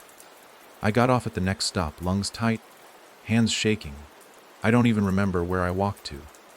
Only that when I stopped, I was standing in front of an old building I don't recall ever noticing before. Tall, gray, forgotten by time and upkeep. Every window was blacked out, but one, 5th floor far right. A single light flickering. I stared at it too long, and someone inside drew the curtains shut. I don't know why I went in. The lobby was empty, but smelled like wax and ash. I climbed 5 flights without meeting another person, without hearing a single sound. But I knew where to go. Something inside me guided each step. Not her voice, mine, hollowed out, fed back through me like a whisper looping on tape. When I reached the 5th floor, the hallway stretched in both directions like a hotel that had been abandoned mid-renovation. Wallpaper peeling, lights buzzing, carpet stained with footsteps that didn't match any feet still walking this earth. But only one door had a number, 523. The numbers weren't metal or painted. They were written in ash. I reached out, not to knock, to touch, and when I did, the door fell open. No sound, no resistance, just invitation. Inside was a single room, empty except for a chair, a mirror, and a red curtain stretched floor to ceiling at the back. No windows, no clock, but I felt time pressing against the walls. Thick, elastic, waiting to snap. I sat in the chair. I didn't know why. Maybe because I'd been sitting here for years. Maybe because that was the next line in the script. The mirror in front of me didn't show the room. It showed a stage, empty, lit by a single spotlight, and slowly, step by step, she entered, wearing me, my skin, my eyes, but walking taller, breathing deeper, as if she belonged here more than I ever had, and behind her, the red curtain shivered. It began to rise, and I saw them, the audience, hundreds, thousands, all wearing faces I once knew. Friends, family, strangers I passed in grocery stores, versions of myself that never existed. They stared forward in silence, no breathing, no blinking, just waiting. She turned to me, through the mirror, spoke one line, her final line, my final line. I accept the role, and the mirror cracked, not broken, not shattered, just a thin line down the center, like a seam about to split. The lights went out. When they came back, I was on the stage, not her, not watching, inside it, and the applause began, deafening, endless. But no one clapped, no hands moved. It was just sound, forced into existence, flooding the room, crashing through the seams of reality like the world was being ripped open. I opened my mouth to scream, and instead I delivered a monologue. Perfect, measured, Emotionally devastating. I don't remember the words. Only that everyone wept, including me. Because I understood then, truly understood she hadn't replaced me. She'd written me out. Bit by bit, line by line, until there was nothing left of me that wasn't hers. I don't know if I ever leave that stage again. I think I've always been there. And this life, this body, this memory is just the echo she left behind to fill the space. A placeholder, a performance note, an understudy rehearsing alone for a role that's already been perfectly cast. And when people pass me now, they nod. They recognize the smile. They say you were incredible. And I smile back, mouth aching, eyes hollow. Because somewhere deep down, I know they're not complimenting me. They're welcoming her. The real star. The one who's finally learned all her lines. There's a moment, just after the final line, just before the lights fade, where silence presses in like fog. Thick, expectant, alive. It's the breath between performance and acknowledgement. Between the lie and the applause. That moment has stretched for days now, maybe weeks. I'm caught inside it, suspended in that thin veil of silence where even time holds still, waiting for someone to shout cut or whisper, that's a wrap. But no one does. Because this play doesn't end, it restarts. Every morning I wake up with the same thought, haven't I done this already?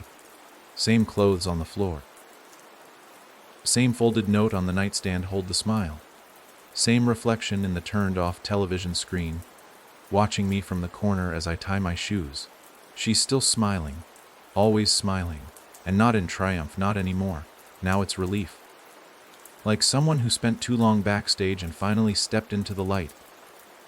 I tried to leave the city yesterday, packed a bag, didn't tell anyone, walked until the skyline disappeared behind overgrown hedges and rusted street signs that pointed in the wrong directions.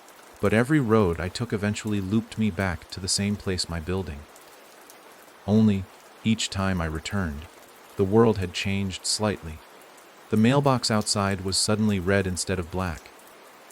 The tree near the entrance had split in half, hollowed out, filled with folded scripts instead of bark.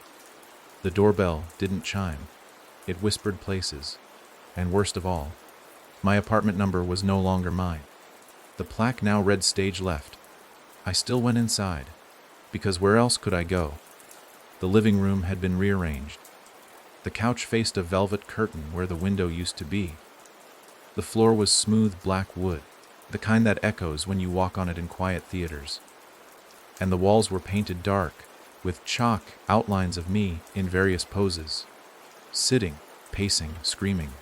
Each one dated, labeled, annotated. I was being directed. There were sticky notes with phrases like, try less panic. Remember the audience already knows. Pause before the tears. Let the silence settle. Deliver the final line with gratitude, not fear. I wanted to scream. Wanted to tear the curtains down and burn everything. But my hands wouldn't move. My body stood frozen, like it was waiting for someone else to call the shot. And then I saw it. Another mirror. Hidden behind the curtain, framed in red velvet, gold trim curling like vines, and taped to the glass a single sheet of paper, last rehearsal tonight. Don't forget your cue. Below that, in smaller writing, the audience loves you. Don't ruin the ending. I stared at my reflection. I looked tired, pale. Lips cracked from mouthing words I didn't understand. But I couldn't deny it anymore. She fit better now. Her presence filled my posture. Her choices guided my movements. When I tilted my head, she finished the motion. When I blinked, she kept her eyes open a moment longer. Just enough to let me know she was still in control. This isn't about taking my life. It's about perfecting it. She's not replacing me because she wants what I have. She's replacing me because she can do it better. Cleaner. More consistent. More compelling. People talk to me differently now. With more interest. More focus. As if I've finally become someone worth watching. My laugh has become a trigger. My gaze, a signal. Strangers touch my arm and say, "You seem so grounded lately." Friends I haven't seen in years are messaging me out of the blue saying, "You've changed, in a good way." And every time they say that, I feel her swell inside me like warm breath in a balloon. She's feeding on the recognition. She needs it. That's how she grows, through attention. Not fear, not resistance. Applause. Because the more the audience believes the performance, the more real she becomes. And I've been performing for so long now, I can't remember where she ends and I begin. But tonight is the final scene. I felt it as soon as I woke up. The air is different. The silence heavier. My movements slower, like the world's on half speed. There's a tremble beneath the floorboards, not from instability, but anticipation. They're waiting. The velvet curtain across the living room window has been drawn back, and behind it, an audience. Endless rows of shadowed faces, eyes glowing faintly in the dark. No clapping, no sound. Just watching, as if this was what the world was always meant to be, a stage, infinite and eternal, where every moment is scripted, every gesture deliberate, every failure rehearsed until it disappears. I walked to the center of the room, stood in the one spotlight that now shines from nowhere, and I heard her voice behind me, calm, loving. "Are you ready to give me the name?" I didn't answer, because I knew my silence was the answer. She stepped forward, took my hand, and together, we bowed. The audience rose as one, smiling, crying, clapping in perfect, measured rhythm, not too much, not too little, just right. And for the first time since this began, I understood. This was never my story. I was just the vessel, a placeholder. The dress rehearsal for something more complete. And now that she's here, now that the final line has been delivered, the final smile perfected, I am no longer necessary. There will be no encore. Just her alone on the stage, basking in the applause. And me, gently fading into the wings, unseen, unremembered, but still watching. The applause never stopped, not really. Even when the curtain fell, even when the stage faded and the lights flickered out, I could still hear it, soft, rhythmic, echoing from places sound shouldn't reach. It's in the walls now, in the pipes, in the floorboards. It's in me. My heartbeat has taken on its cadence, steady and approving, like the crowd is still watching, still waiting for more. But there's something else now. A presence that wasn't there before. Not her. Something older, quieter, something that watches her the way she watched me. The critic. It moves behind the seams of the world, slipping through crawl spaces and whispering from air vents, never speaking fully, only suggesting. It doesn't smile. It doesn't applaud. It judges. And since her performance became seamless, since she truly became me, it's been following us. I noticed it first when we were out in public, and she faltered. Just for a second, someone asked me, about a childhood memory. A very specific one. The smell of a treehouse, long since torn down, and she smiled, nodded, said, "It smelled like cedar and rain." But it didn't. I remembered the rot, the mildew, the dead raccoon beneath the floorboards. It was the first time she lied, and for a flicker of a moment, the air changed. The lights overhead buzzed louder. The man who asked the question tilted his head, eyes unfocused, as if hearing something the rest of us couldn't. And far behind him, in the glass reflection of a storefront, I saw it. A shape, not a person. Not a shadow, something undefined, long, thin, folded. It moved like it was crawling through the reflection, pressing against the inside of the glass like a moth caught in a picture frame. And as it moved, the glass rippled. I blinked. Gone. But I knew. It had seen her falter, and it wasn't pleased. Back at home, the air vent in the ceiling started ticking. At first, I thought it was dust, or maybe just the heating system reacting to the weather. But it wasn't random. The rhythm was too perfect. 3 ticks. Pause. 2 ticks. Pause. Then a longer scrape, like a fingernail dragging along metal. Tick, tick, tick, tick. Cycler I ape. Repeat. Every night at the same time. 3:03 am. Always that time. The same time I once saw the Polaroid dated for. I tried ignoring it, but it got louder, more persistent. The moment I started falling asleep, the ticks would move down the walls under the floorboards, closer to my head, and then the whispers would start. Line. Just one word. Over and over. Line, as if asking her to say it again. As if prompting a forgotten cue, but she never answers. She pretends not to hear. Because if she acknowledges it, it means something is watching. Something that sits above the audience. Something that doesn't clap, doesn't smile, doesn't sleep. The critic. She's terrified of it. And I think it's because she knows. It remembers the first version of every story. It remembers me. Last night, she looked in the mirror and saw something wrong. Her reflection didn't blink when she did. It lagged. Half a second late. And then it blinked twice. Like it was trying to tell her something. She backed away. And for the first time since she took over, she looked unsure. She started pacing, rehearsing lines to no one, checking her smile in Spoon's Dorknob's windows. But no matter how hard she tried to recenter herself, the rhythm was off, the timing skewed, and all the while, tick, tick, tick, tick, tick, skikerarial ape. Line, the critic isn't coming for me. Not anymore. It's coming for her. Because she forgot this isn't her story, it's a performance.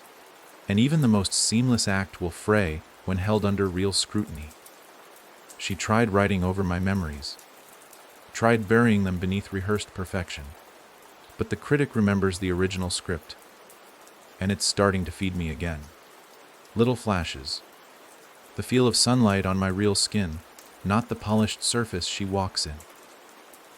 The sound of my mother's voice before she started clapping after every sentence I spoke. The color of my bedroom walls before they were repainted to match stage directions. And the more I remember, the more I grow. Not in body, in presence. I'm in the mirrors again. She sees me now. And she's not smiling anymore. She's trying harder. Overcorrecting. Every gesture a little too fluid. Every laugh a little too loud. The performance is slipping, and the critic is getting closer. Last night, I heard it inside the walls. Not behind, within. Like it had folded itself between the drywall and was listening from inside my bones. And then it said something new. Not just line. This time.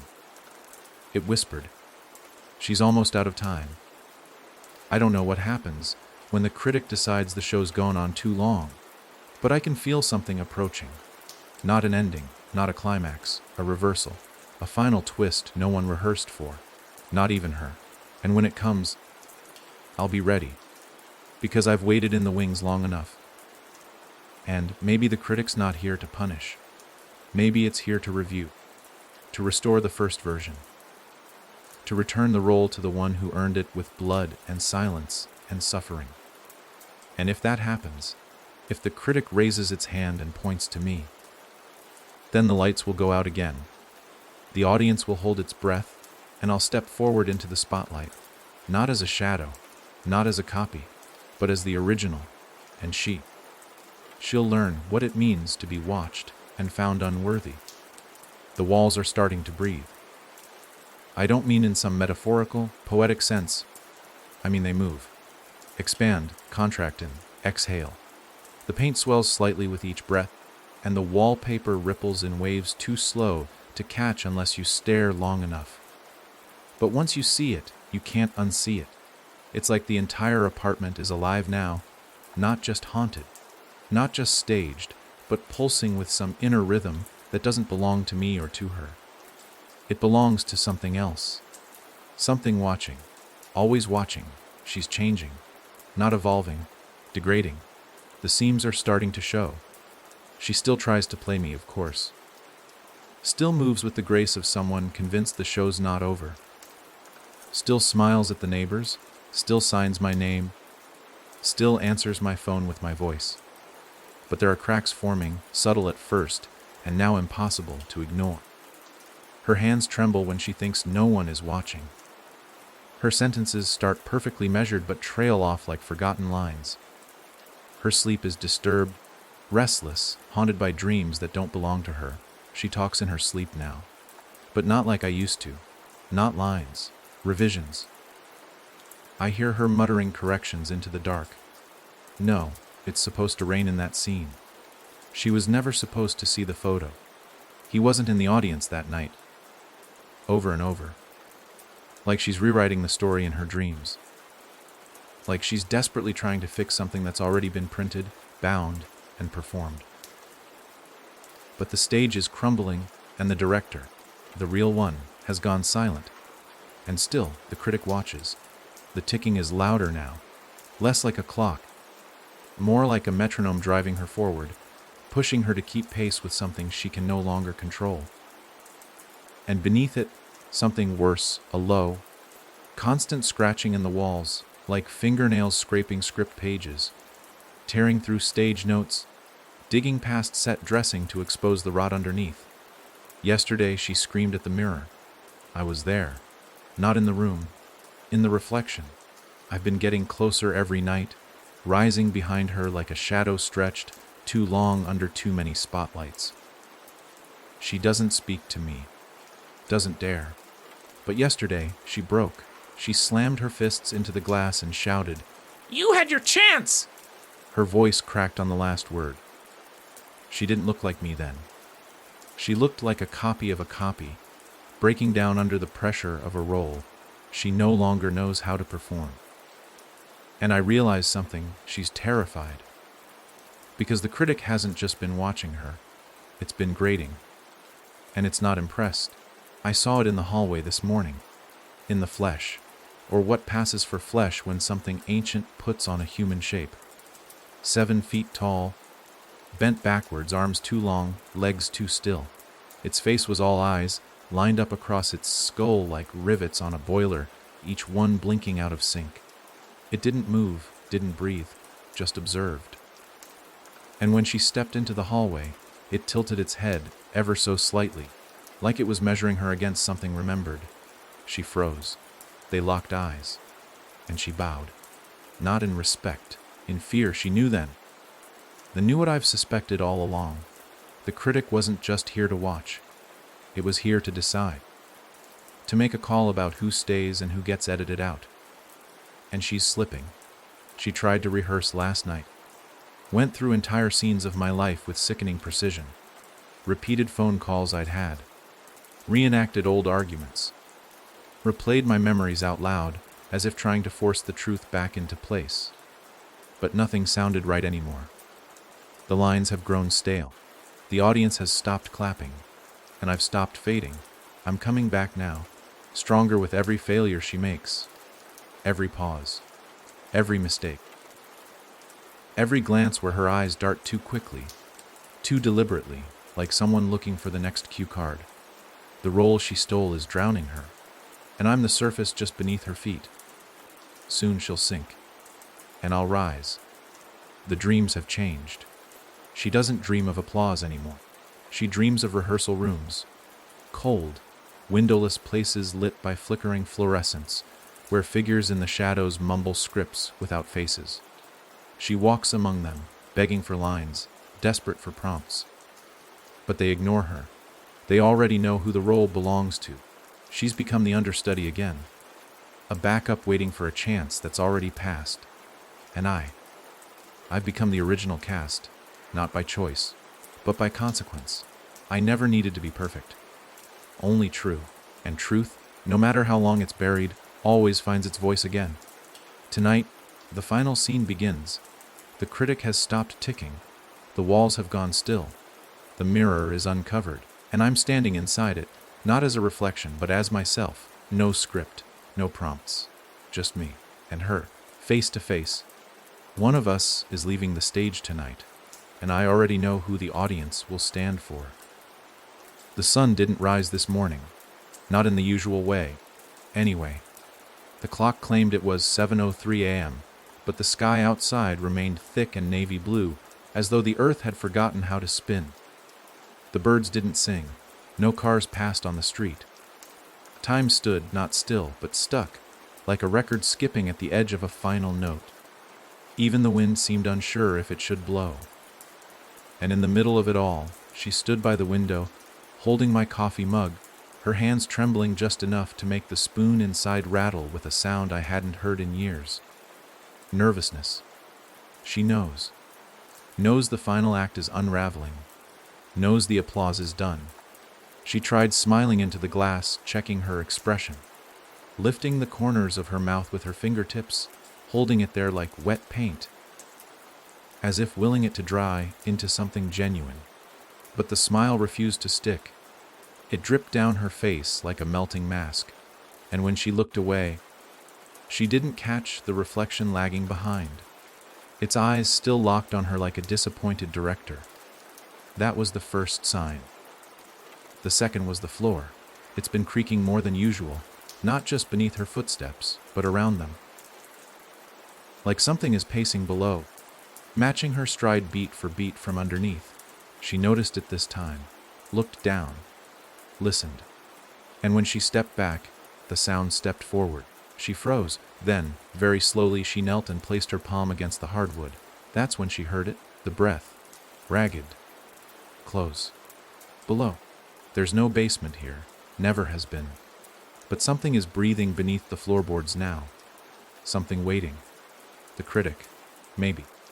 Or maybe it's me, clawing back through the cracks, reaching for the place I used to stand before. She filled it with rehearsals and fake grins.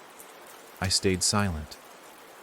I wanted to see how long she could pretend she hadn't heard it. She made it an hour. Then she tore up the carpet, ripped at it with frantic hands, splinters catching in her skin, fingertips raw, nails bent backwards.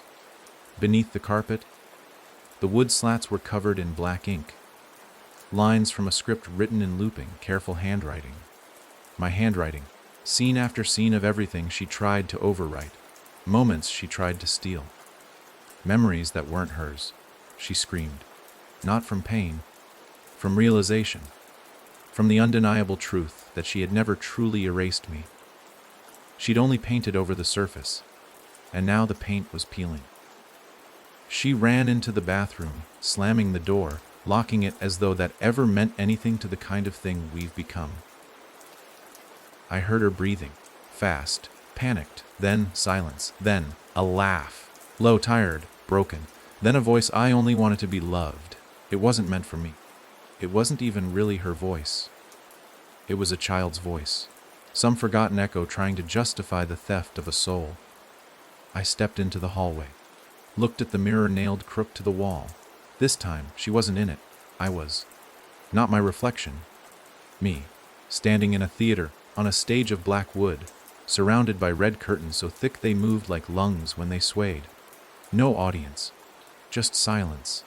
A single chair, center stage, and on it a script, the original, untouched, uncut. I walked to it, felt the weight of it in my hands. The first page was blank, except for one line: "You don't need to perform anymore." I turned to the next page, and saw a line written for today. INT, Apartimenti MRMG. The intruder, broken and spent, tries to hold the name one last time. But it doesn't fit anymore. I smiled. Not because I was happy, because I knew what came next. I stepped back from the mirror, and the world around me shifted. The hallway elongated. The walls widened. Curtains bloomed from the ceiling and drooped to the floor, velvet red swallowing every surface. The apartment transformed into the theater she built, the one she thought she controlled. But the spotlight was no longer on her. It was on me. I entered the bathroom. She was on the floor, knees pulled to her chest, eyes wide, face streaked with ink. My words, bleeding from her eyes like forgotten lines. She looked up, saw me, tried to speak, but the lines didn't come, because they weren't hers to speak anymore. "I'm not angry," I said, kneeling beside her. She blinked. Something deep in her shattered. "I just want the stage back." Her lips quivered. Then, slowly, she nodded and exhaled. Her face began to unmake itself. The version she had built, so perfect, so precise, peeled away, revealing the echo beneath, the frightened thing that had slip-lipped into my life like a whisper through a cracked door. She folded. Not died, not vanished, just closed. And I stood up. The theater faded. The real apartment returned. No script in my hand. No ink on the floor. Just silence. True silence. No ticking. No scraping. No critic. No audience. And for the first time in forever, no smile. Just me. And the sunrise at long last, breaking over the horizon, bathing the walls in gold, a quiet warmth, not applause, but something better. Peace. At least for now. The sun didn't last.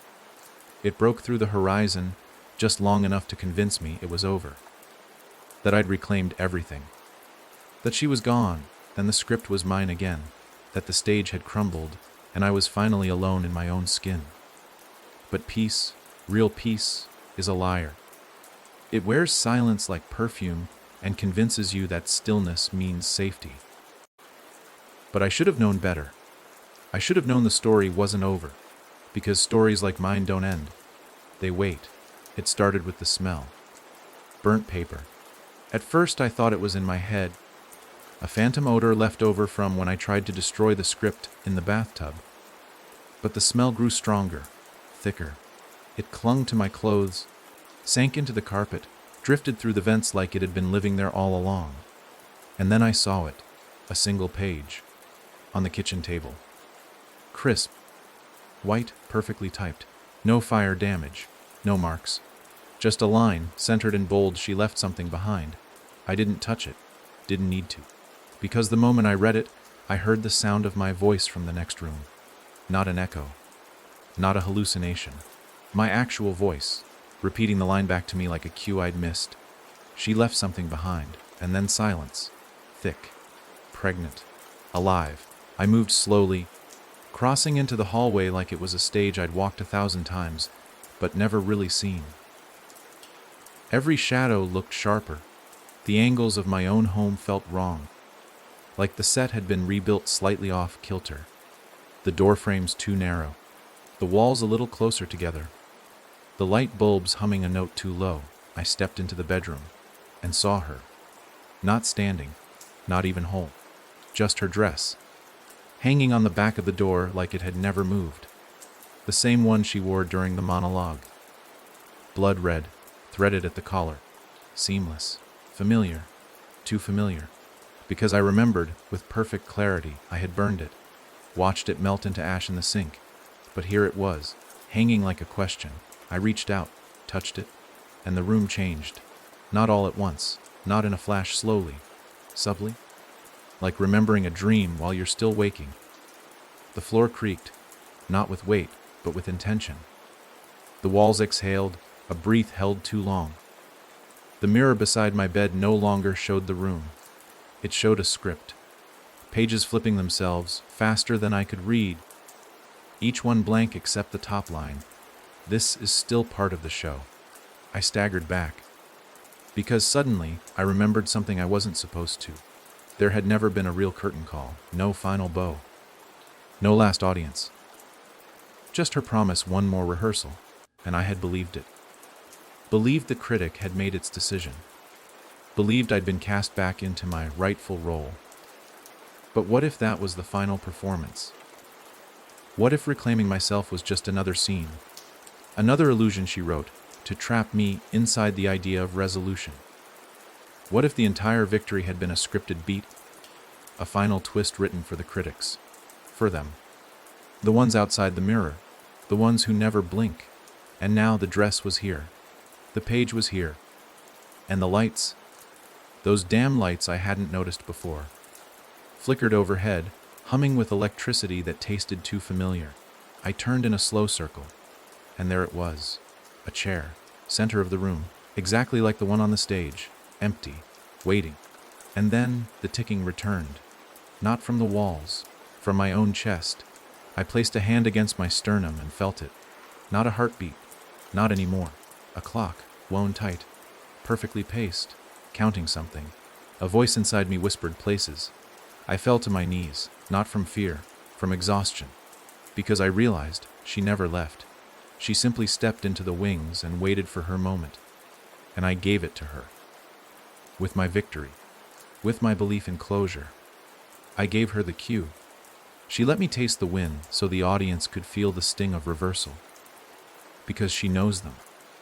Better than I do. She's not just a parasite. She's a playwright. And the ending they want, it's not mine, it's hers. I looked into the mirror again and saw her standing there, smiling, wearing the dress, holding the script. Only this time, I was the one in the reflection, and she was in the room.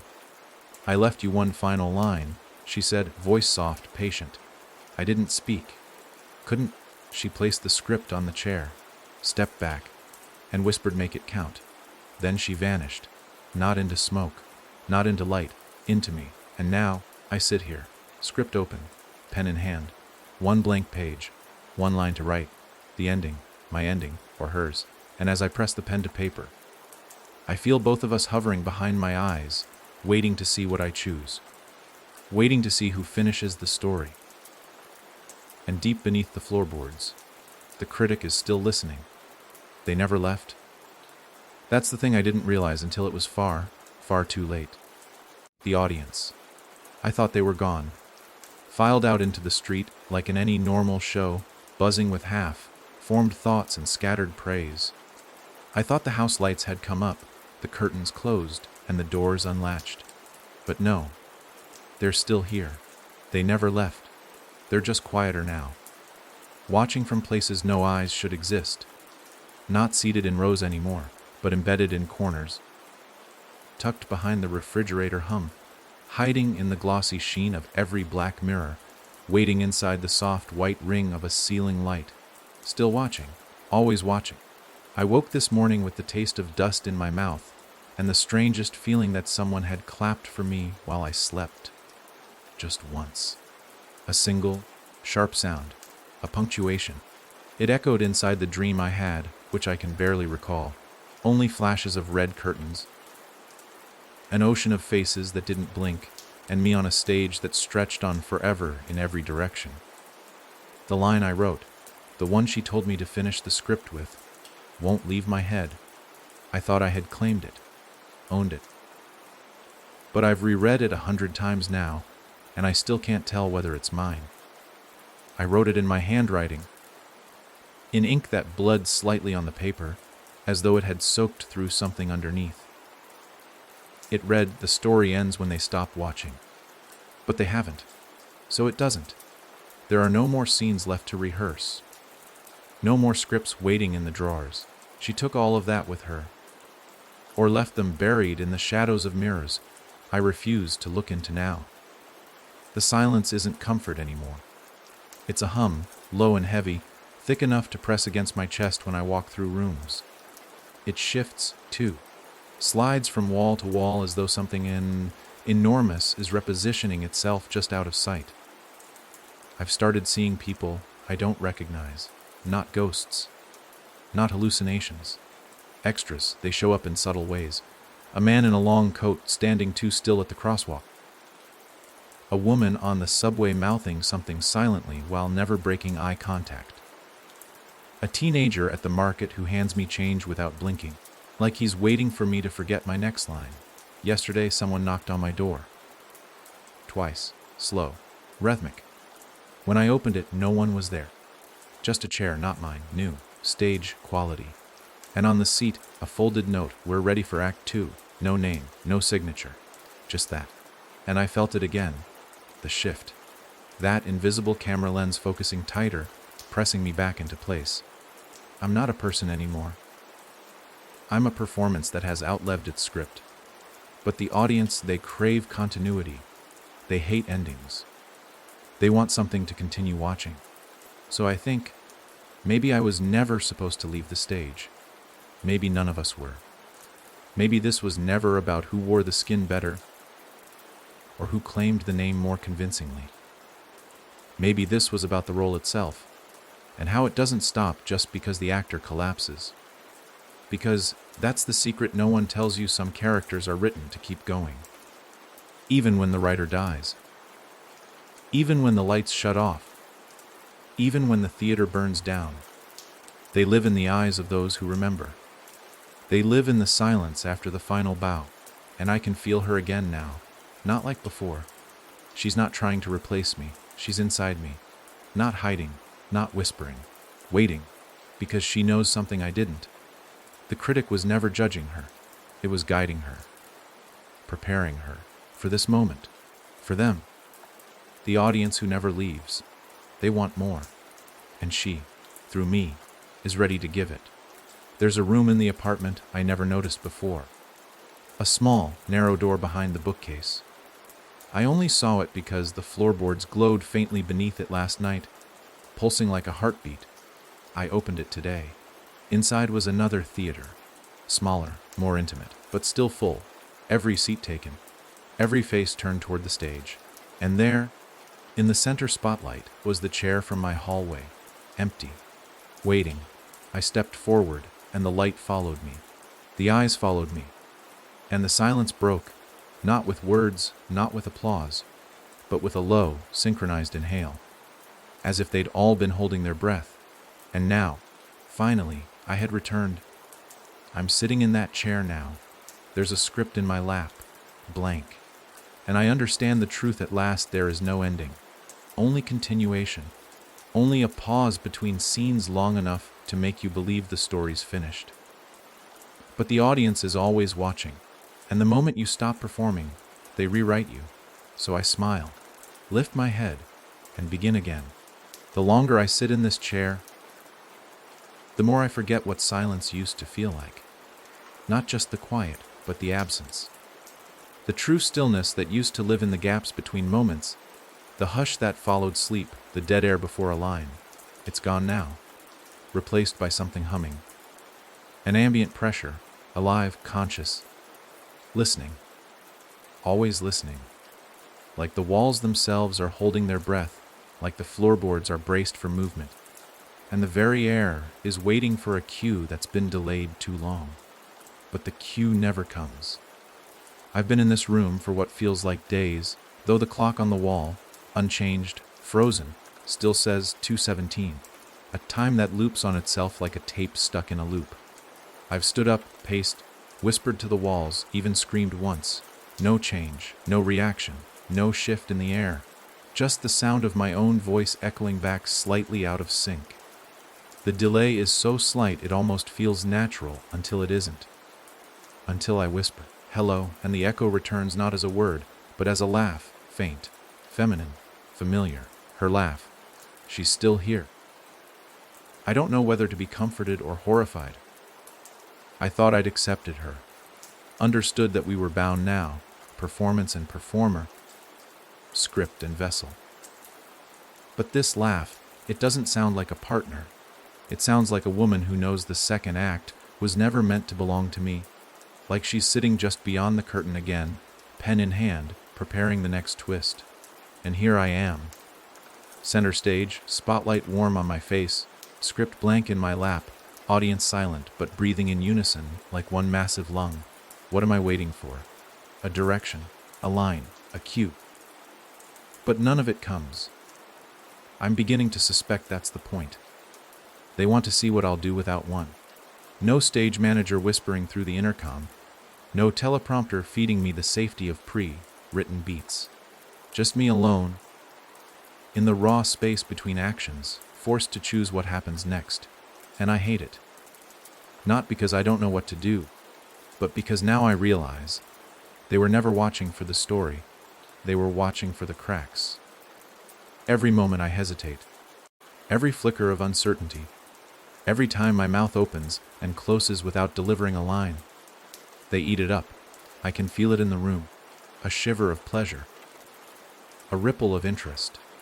The audience isn't here to cheer the hero or boo the villain. They're here for exposure. For the unguarded moment. The falter. The real. And the truth is, there's nothing left to pretend. The lines don't exist anymore. The stage is rotting at the corners. The edges of this room are softening, blurring, bleeding. Yesterday, I noticed the chairs were starting to fill with duplicates. Versions of me, some from earlier in the story. Wide-eyed, anxious, unsure. Some from darker acts. Bloodied, frayed, barely stitched together. One of them wore the red dress. One of them held the script. They don't speak. They just watch. I don't know if they're waiting for me to make a choice or waiting to replace me. That's what this chair is, I think. A test. Not of strength, not of performance, but of continuity. Can I hold the role without breaking? Can I survive the space between lines? Can I make the audience believe in something when the story itself has stopped providing a script? That's the cue they want. Not an action. A collapse. They want to see if I'll fall apart. But I won't. Not yet. I stand slowly. Feel the weight of their eyes. The pressure of her laugh lingering like a shadow in my lungs, and I walk to the edge of the stage. The lights shift slightly. A flicker. A warning. As if stepping too far might drop me into something else. But I don't step back. I look out past the endless rows of faces, some human, some not, past the void where a set should be, where walls once stood, and I speak. Not from memory, not from direction, from truth. There is no script anymore, only watchers, and the ones who can't look away. A pause, a breath. The audience doesn't clap, they exhale, and something in the ceiling moans. A beam warps. Dust falls. The room is changing again. I step back, heart steady, voice firm. I see you, all of you, and I'm not afraid to be lost anymore. And then I hear it, one single clap, slow, from the back row, followed by another, and another, until they all stand, not with excitement, not with joy, but with approval, as if this was the real performance all along, not the story, but the refusal to let it end. I sit back in the chair, and this time, when I open the script, the pages are no longer blank. They're filled with lines I don't remember writing.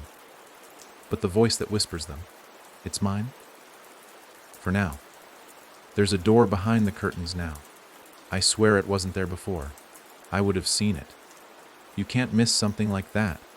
A tall, narrow door painted in the same flat black as the backstage wall, barely outlined, like someone tried to erase it, but failed to hide the frame. No handle, no hinges, just a faint chalky symbol scratched into its center. A shape that looks like a mouth half opened, or maybe an eye, mid-blink. It flickers when you stare too long, as if the wood breathes beneath the symbol. And here's the worst part, I know what it is. It's the exit, but not the way out. Not a release. Not a bow or curtain call. It's the exit the actors use when they don't want to be in the story anymore. The kind of door you're only meant to walk through once. The kind that doesn't lead anywhere, but ends things. Hard. No applause. No credits. It's just blackness. Permanent blackout. It's always been there, behind the script. Behind the stage lights and the careful blocking and the endless repetitions of lines that were never mine. And I think she's trying to get me to walk through it. She's back. I feel her in the dressing room mirrors, in the gaps between my words. Her voice has taken on a kind of low rhythm, always whispering just a second too late, trying to sync up with mine, but failing.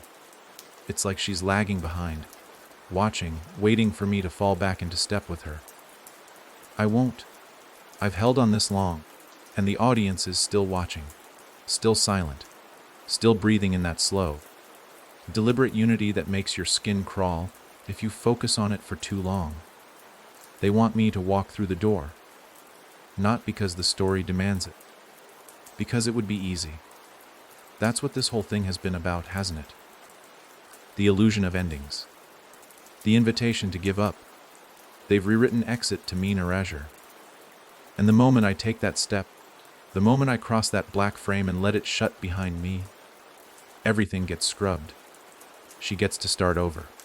A new version of me. One that won't fight the script. One that obeys. The idea makes me sick. I've seen what happens to the versions that walk through. I've seen them seated in the audience now, empty. Hollow shells mouthing lines with no sound. Eyes glossy and locked on the stage. Puppets who gave in. Background noise. Echoes of what could have been. That will not be me. So I stay seated, script on my lap, reading, reading. Trying to memorize a version of the story I never wrote, but that is now somehow being shaped by me. Pages still appear each time I look down, handwritten, smudged, sometimes barely legible, but they respond to my thoughts, as if my choices are creating them in real time. And yet, Every 5 pages, the same phrase appears, or you could go through the door. Every time I rip out that page, it grows back, like a cancer inside the script, a metastasized suggestion. She's persistent. Every time I sleep, she dreams for me. I wake with memories I don't recognize, scenes I never acted in, emotions that don't belong to me. Last night, I woke up crying over someone named Julian. I don't know anyone named Julian, but the pain was real, raw, deep, like I'd lost him years ago. Like she'd inserted him to make me weak, to make me curious. Curiosity is dangerous in this place. That's how the door feeds. You start by wondering what's behind it. Then you start imagining what it would feel like to finally be done. To stop performing. To step through into the hush and let the noise fall away. But I know better now. There is no hush, only silence that consumes. There's a name on the door now, not hers. Mine. Carved into the wood with something rough, each letter jagged and uneven, as if done by a trembling hand. It appeared this morning while I pretended to sleep. I didn't hear footsteps, didn't hear tools, just woke to find it staring at me, mocking me, promising peace. But peace is the lie they feed actors too broken to continue. I am not broken. Not yet. I take the script and begin to write. Not with her pen. With mine. I scratch out every suggestion of the door. Every paragraph that offers escape. Every sentence that smells like surrender. I write in long, messy sentences. I write run on thoughts and fragmented memories and ugly, real truths. I remind the audience that I never wanted to be watched. But if I must be, they'll get me. Not her. Not their favorite. Not the clean, polished version they built from applause. Me. And when I finish the page, I hear the door creak. It doesn't open. It retracts. Like it's unsure. Like it's losing. And for a second, I think I hear one of the audience members gasp. Small, sharp. Real, emotion. I lift my head, stare at them. They stare back. And for the first time since I sat in this chair, I feel the balance tilt. A few of them blink. One leans forward. A page turns without being touched. And I realize something I wasn't supposed to. Maybe I'm not the one trapped here. Maybe they are. And if I keep writing, if I keep performing in the wrong way, in the real way, I might be able to set us all free. Not by walking through the door, but by closing it for good. They're starting to whisper. Not out loud, never out loud, but beneath the surface of things. In the stillness between breaths. In the gaps between footfalls. They speak like wind caught in a narrow vent, soft and fluttering, only clear if I stop trying to listen and simply let it happen. The audience has found its voice, and it's not the roar of approval I once feared or hoped for. It's a shudder, a murmur of discomfort, of awakening. I think I scared them, not by force, not by theatrics, but by telling the truth, writing the lines that weren't meant to exist, breaking from the script they handed me, performing badly on purpose, fumbling my timing, forgetting cues, letting the mask slip just enough for them to see the real face beneath the character. The one I tried so hard to bury. It's working. The door, the one behind the curtain, the one that bore my name, is vanishing, fading around the edges, shrinking like it's embarrassed, like it knows it lost its chance, that I won't walk through it. Not because I'm brave, but because I finally understand what it really is, a trap disguised as mercy. She's furious. I feel her presence swelling inside me like heat, boiling behind my ribs, surging up my throat every time I speak out of turn. She wants control back, wants to wrest the pen from my hand, to slip her fingers around mine and guide me back into her version of the tale. But she can't. Not without consent. And I've revoked mine. This morning, my reflection refused to mimic me. It stood perfectly still while I moved, blinked when I didn't, turned its head slowly to the left as I stared right. No expression, no emotion. Just the pale echo of who I used to be, staring back with accusation. I walked away, left the room, and still I felt it watching, felt her watching, from behind the glass. The theater changed again. The walls have thinned. If I press my ear to the plaster, I can hear them rustling on the other side, the writers, the real ones. Their pens scratching, their voices low and hurried. They're rewriting in real time now, trying to patch the holes I've torn in their structure, trying to redirect the plot before it gets away from them. But they're sloppy, desperate, and the more frantic they become, the more visible their seams. I caught a glimpse of one last night, through a crack in the backstage wall, just an eye, large, inhuman, bloodshot and twitching, scanning the stage floor like a radar. It blinked once, slowly, and vanished when I moved toward it. But the feeling it left behind stayed with me. They are afraid too. I've unbalanced something they thought was fixed. And now we're all in free fall.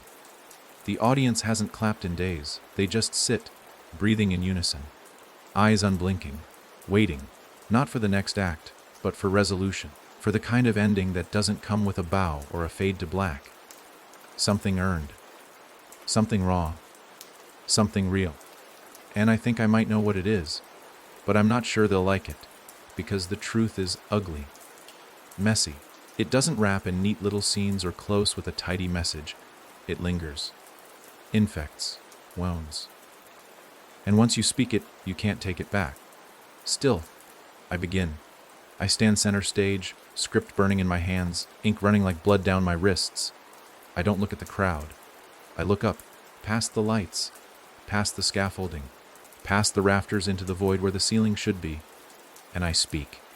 There is no author. The crowd stiffens. The story is broken. One gasp, barely audible. We are the pages, shuffling now, uneasy motion. They don't like this part. And I look at them now, really look. You're the ones who can't stop reading.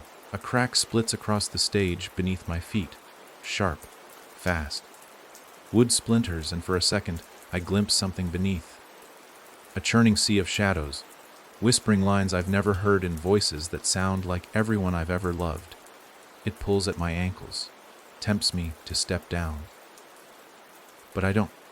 I kneel, place my palms to the floor, and whisper back, I'm not your actor anymore. The room goes still. Time holds its breath, and for the first time, I feel alone, truly alone. No breath behind me, no gaze on my shoulders, no presence pressing in from inside my chest. Just me, my voice, my truth. Then the silence screams, not from outside, but inside the audience. Dozens, hundreds, of mouths open wide, too wide, tearing at the corners, but nothing comes out. No sound, just the shape of it. Horror in slow motion, the scream of recognition, the scream of losing control. Because if the story is broken, if the actor refuses, if the script burns, then what are they left watching? I fall backward. The script crumbles into ash in my hands. The spotlight sputters, flickers, dies. Darkness takes the stage. But this time, I don't feel lost. I feel free. For a moment long enough to breathe, and then I hear it, just once. From the farthest corner of the empty black, a single voice, soft, childlike. Again, the light flickers back on, the stage rebuilds itself, and I am still here, still standing, still holding nothing. But now, they're waiting for me to speak again. I didn't speak. Not right away. Letting silence stretch in a place like this is dangerous. Too much pause, and the walls start to listen more closely than they should. But I couldn't force the words. Not after what I'd done. Not after watching their faces contort in horror. Not after breaking the unspoken contract that held all this together. Truth has a cost. And I had just made the down payment.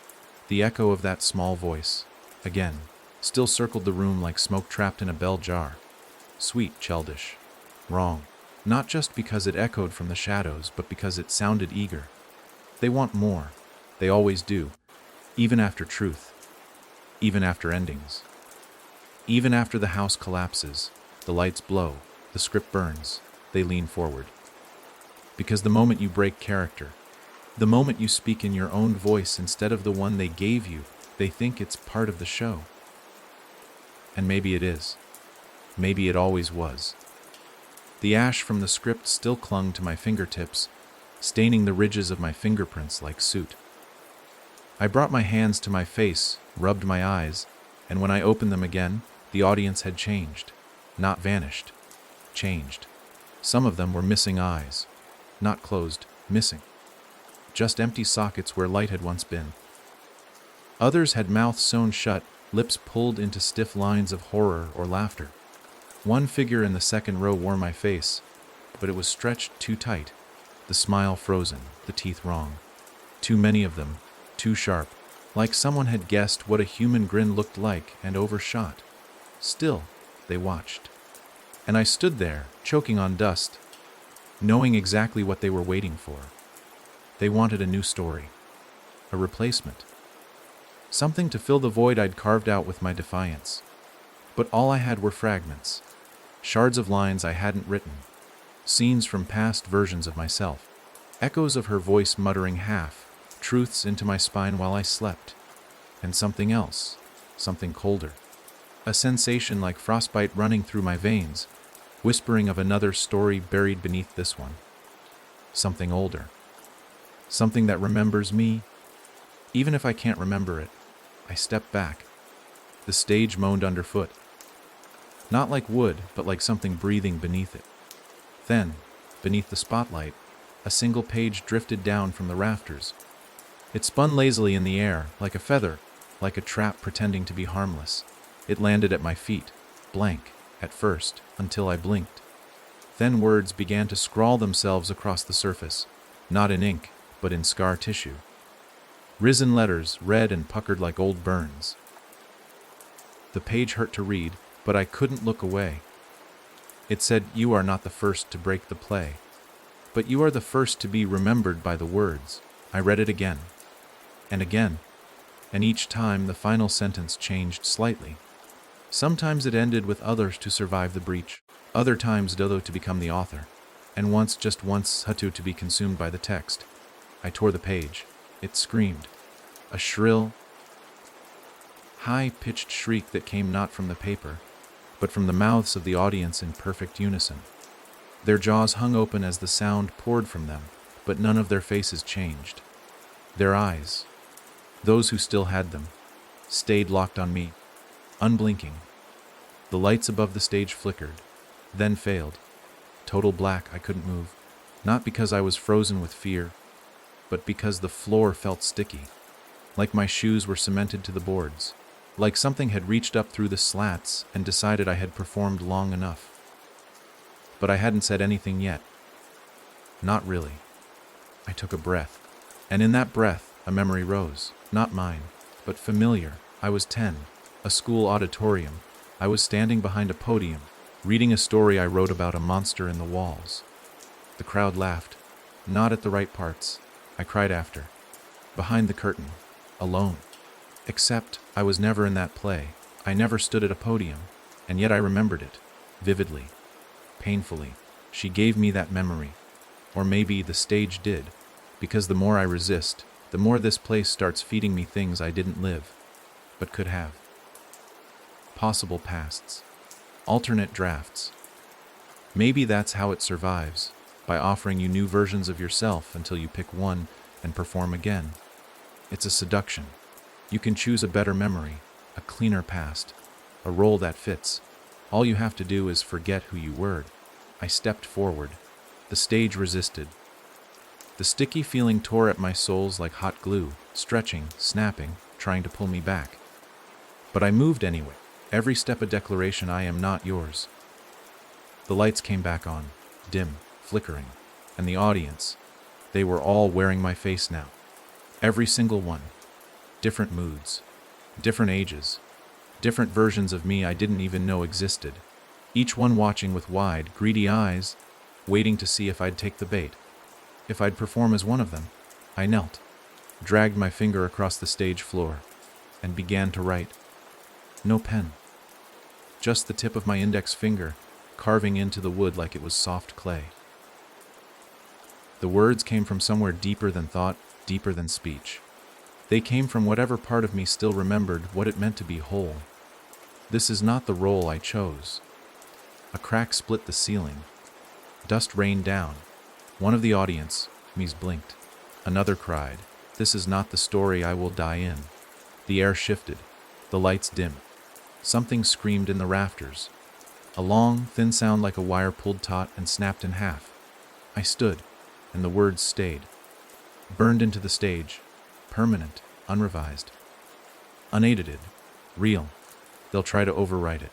Try to pull me back. But I've found something stronger than their scripts. I've found a voice that remembers me. And now the audience will too. Whether they want to or not. The curtain is moving again. It shouldn't be. There's no draft, no fans, no stagehands. But it's swaying. Gently at first, like it's breathing. Like it's alive. The fabric ripples with a rhythm that matches nothing in the room. No breath, no heartbeat, no wind. Just that slow, deliberate pull in and out, as though something enormous is standing behind it, inhaling and waiting to exhale. I haven't dared step near it. Not since the last time I tried to leave the stage and saw the curtain bleed. It was only for a second. A flash. The moment my fingers brushed the hem, the red velvet blood darker. Warm. Wet. As if the curtain wasn't fabric at all, but skin stretched too thin, and my touch had pierced it. I had to scrub my hands in the sink backstage for 10 minutes before the red faded. But even now, beneath the surface of my skin, I swear the stain still lingers. Something is behind it. Watching, listening, and I think, worse than anything, it's learning. There's a mirror again, standing where the prompter box used to be. I didn't place it there. No one did. It just appeared, like it was always part of the set, like it belonged. But the reflection it gives back, it's not real. Or rather, it's too real. It shows me what the audience sees. Not who I am, not what I feel, but the character, the mask, the performance stripped of hesitation, doubt, and fatigue. In the mirror, I'm perfect, sharp, still, always delivering the line as if I meant it. But when I look away, I feel the cracks deepen. I've stopped sleeping. There's no night here, not anymore. Just a constant overhead glow, like the lights are afraid of the dark. And maybe they should be. Every time they flicker, I hear whispers behind the curtain. Names, my name. But distorted, stretched out and filled with static. Like the voice box saying it is trying to remember how my name is supposed to sound. The other day, I walked the full perimeter of the stage, dragging my hand along the floor, tracing the outline of that last sentence I carved. This is not the story I will die in. It's still there, burned into the wood, unchanged. But now, when I step too close to it, the lights dim. Not all at once. One by one. Like stagehands retreating. Like something doesn't want me remembering. Or reminding them. The audience hasn't moved in days. Or maybe they've changed in ways that aren't visible. I swear one of them is closer than before. A full row forward. Just sitting there, chin resting in hand, eyes never blinking. I tried to blink at them. Like some weird test of humanity. If they're real, they'll blink back. But nothing. Still. Empty. And yet full of expectation. They want something new now. The old story's dead. They accepted that. But they're not angry. They're curious. Hungry. Like they've been starved of authenticity for too long, and now that they've tasted a hint of it, they want to gorge themselves. I've been writing. Every night. Long after the lights should have dimmed. Not a script, a confession. Not for them. Not even for me. For her. Because I think, in some horrible, warped way, she did try to warn me. Not with kindness, not with clarity, but with silence, with the gaps, with the pauses where the script should have been and wasn't. She knew the only way to get me to wake up was to crack the set and let the truth ooze through. She's still inside me. I feel her, especially when I speak too confidently, when my voice lifts with too much rhythm, too much poise. That's when she slips her fingers through the cracks in my throat and uses it. But lately, I don't resist. I let her talk. And I listen. Not because I trust her, but because I need to know what she knows. And she knows about the curtain. About what's behind it. About what it wants. She says it isn't a person. or a being, or even a god. It's a conclusion, a final note waiting to be struck, a silence so profound it can only come at the end of all stories, not just mine. It waits for the moment when no one knows what to say next, and then it swallows everything. I think she's afraid of it too. She never steps near the curtain when she takes over. She stays center stage, recites her lines, then disappears the second the lights buzz. She knows. That curtain isn't a backdrop. It's a mouth. And it's hungry. I've noticed something else. When I write new truths, deep, raw things that don't belong to any script, the curtain tightens, pulls in like breath held. It hates the truth. It feeds on performance, on repetition, on comfort. But when I crack open something real, something ugly and honest, it recoils. Which means I can fight it. I don't need props or exits or rewritten lines. I need to speak plainly, from the gut. So tonight, I did something reckless. I pulled the mic from the floor and sat down cross-legged at center stage. No lights, no blocking, no dramatics. Just me and them, and the endless curtain at my back. And I spoke. I remember burying my dog when I was 12. Alone. My parents didn't help. They didn't even say goodbye. I wrapped her in my favorite blanket and dug until my fingers bled. Silence. Stillness. A flicker in the fourth row. Someone flinched. I used to lie about being okay because it was easier than watching people pretend to care. Another flinch. This time, a whimper. Quiet, like a child about to cry. I still hear the voice at night telling me I'm not real. That I'm just a shadow of someone who forgot how to leave. The curtain behind me shuddered. Real, physical movement. The ripple became a tremor. The air thickened, and for the first time the audience broke formation.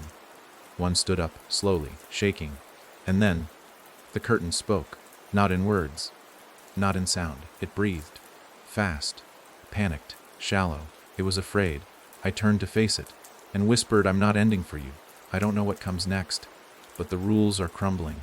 The story is breaking open, and the curtain, it's no longer in control. I am. They're starting to forget, not me, themselves." I watched one tonight, front row, center seat. The one who used to lean forward with the gleam in his eye. The one I thought might have been real once, back when all of this still clung to the illusion of a play. He sat there, expressionless, posture slack, mouth slightly open like he'd just remembered how to breathe and wasn't sure if he wanted to anymore. I whispered a line, not even one of mine, just a scrap from the old script, something I thought he'd recognize. He didn't react, not a twitch, not a breath. He just stared forward, past me, through me, and then, slowly, he blinked, once. Like he was waking up from a dream someone else started writing. It wasn't just him. Row by row, the audience is glazing over. Some look confused, others seem afraid. Most just sit there, mouths hanging slightly ajar. Fingers twitching against the armrests, like they're trying to remember what hands are for. The longer I watch them, the more they disintegrate, not physically, but in presence, in coherence, like they're unraveling from the inside out, and I think I know why.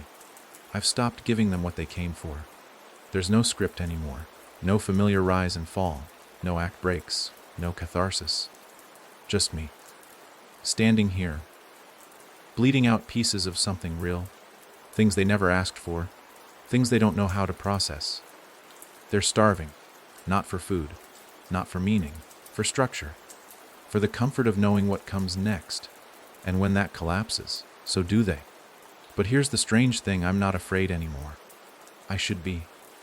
The air is changing again, thickening. The ceiling is lower than it was yesterday. I can feel it descending inch by inch. The light is dimmer too, not from the bulbs, but like something in the room is consuming the brightness.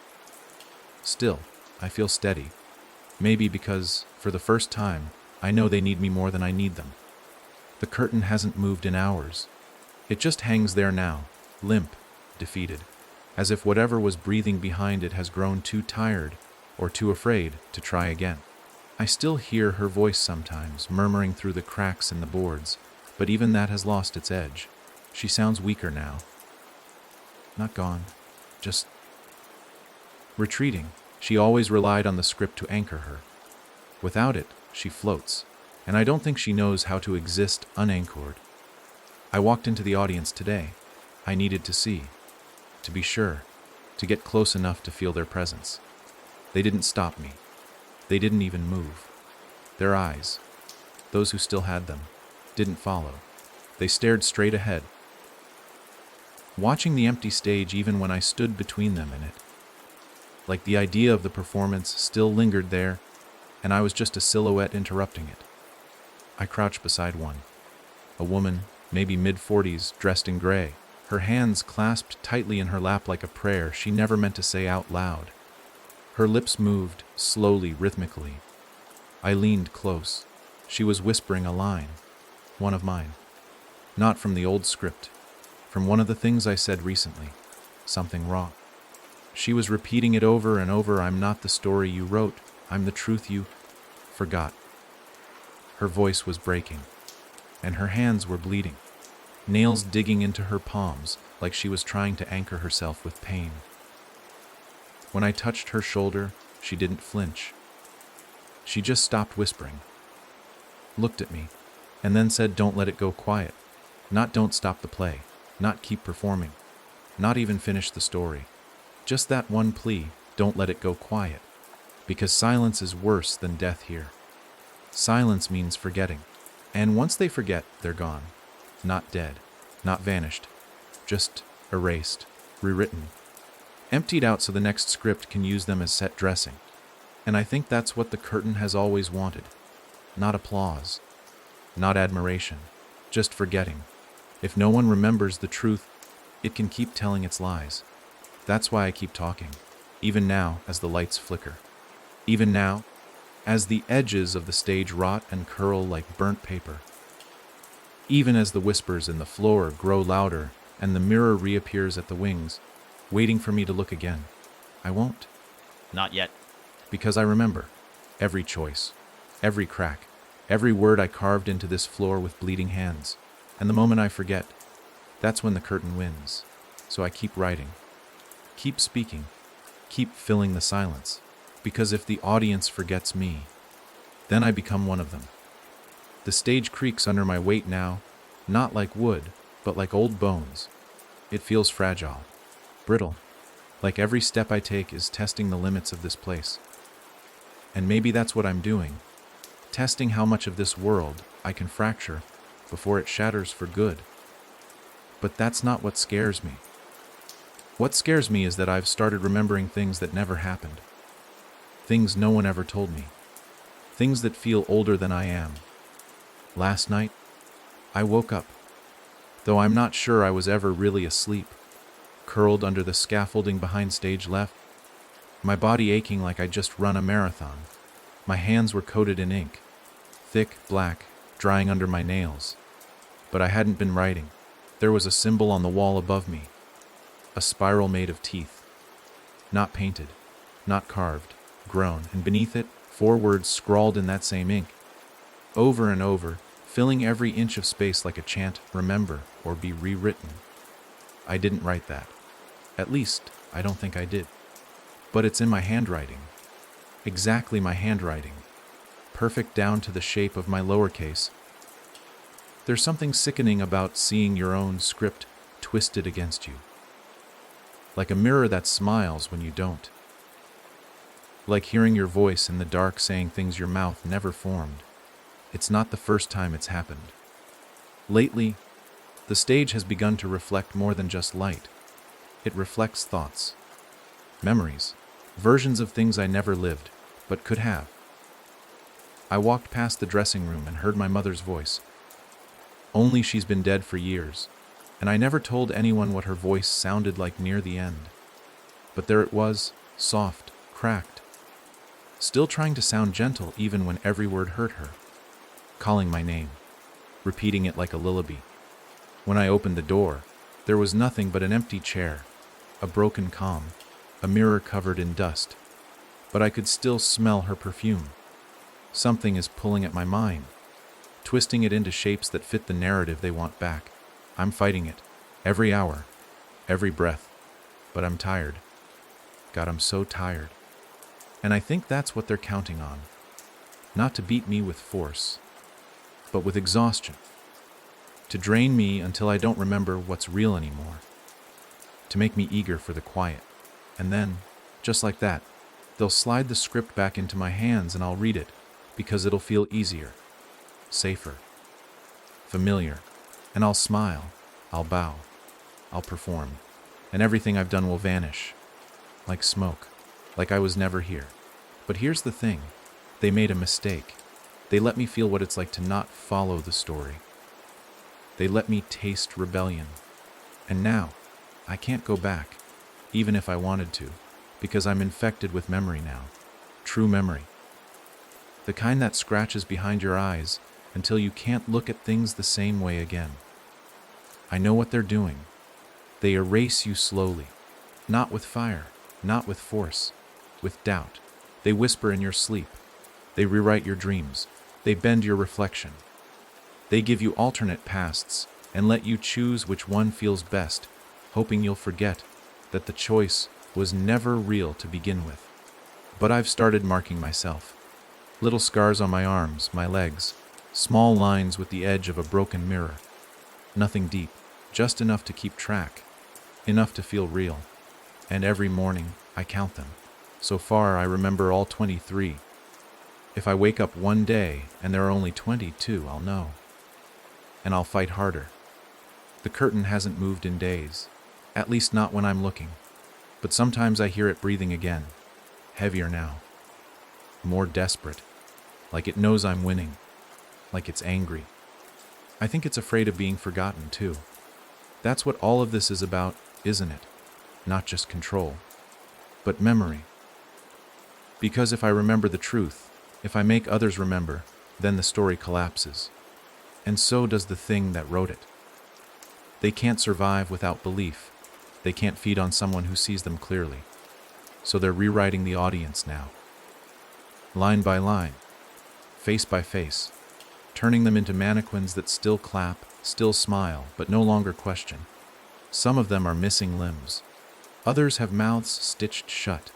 One has no face at all, just smooth skin where features should be.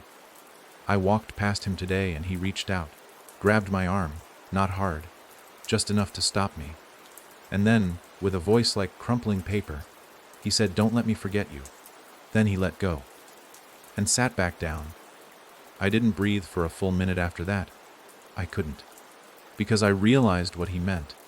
They're not all gone. Some of them are trapped. Pieces of the ones who came before me. The actors who fought back, who tried to break the play, and were swallowed instead. Their memories are buried deep in the audience, flickering like dying stars. And if I keep speaking, if I keep telling the truth, maybe I can bring them back, one by one, line by line.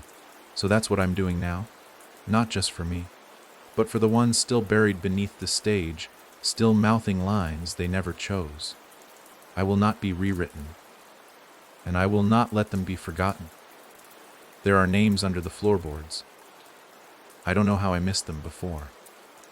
Maybe I wasn't supposed to see them. Maybe I hadn't earned it. But this morning, as I stood center stage with the audience's glassy stares weighing down like lead on my shoulders, the floor creaked just once, and I saw a sliver of black peeling up between the boards. I dropped to my knees, pried it back, and there they were, rows and rows of names carved into the foundation of this place. Not etched by tools, scratched, desperate, uneven, like fingernails dragged through old wood in a panic, or with the kind of hopeless resolve that comes after the third curtain call, when you realize you're never getting off this stage. And some of them were familiar, not from real life, not from memory, but from the script.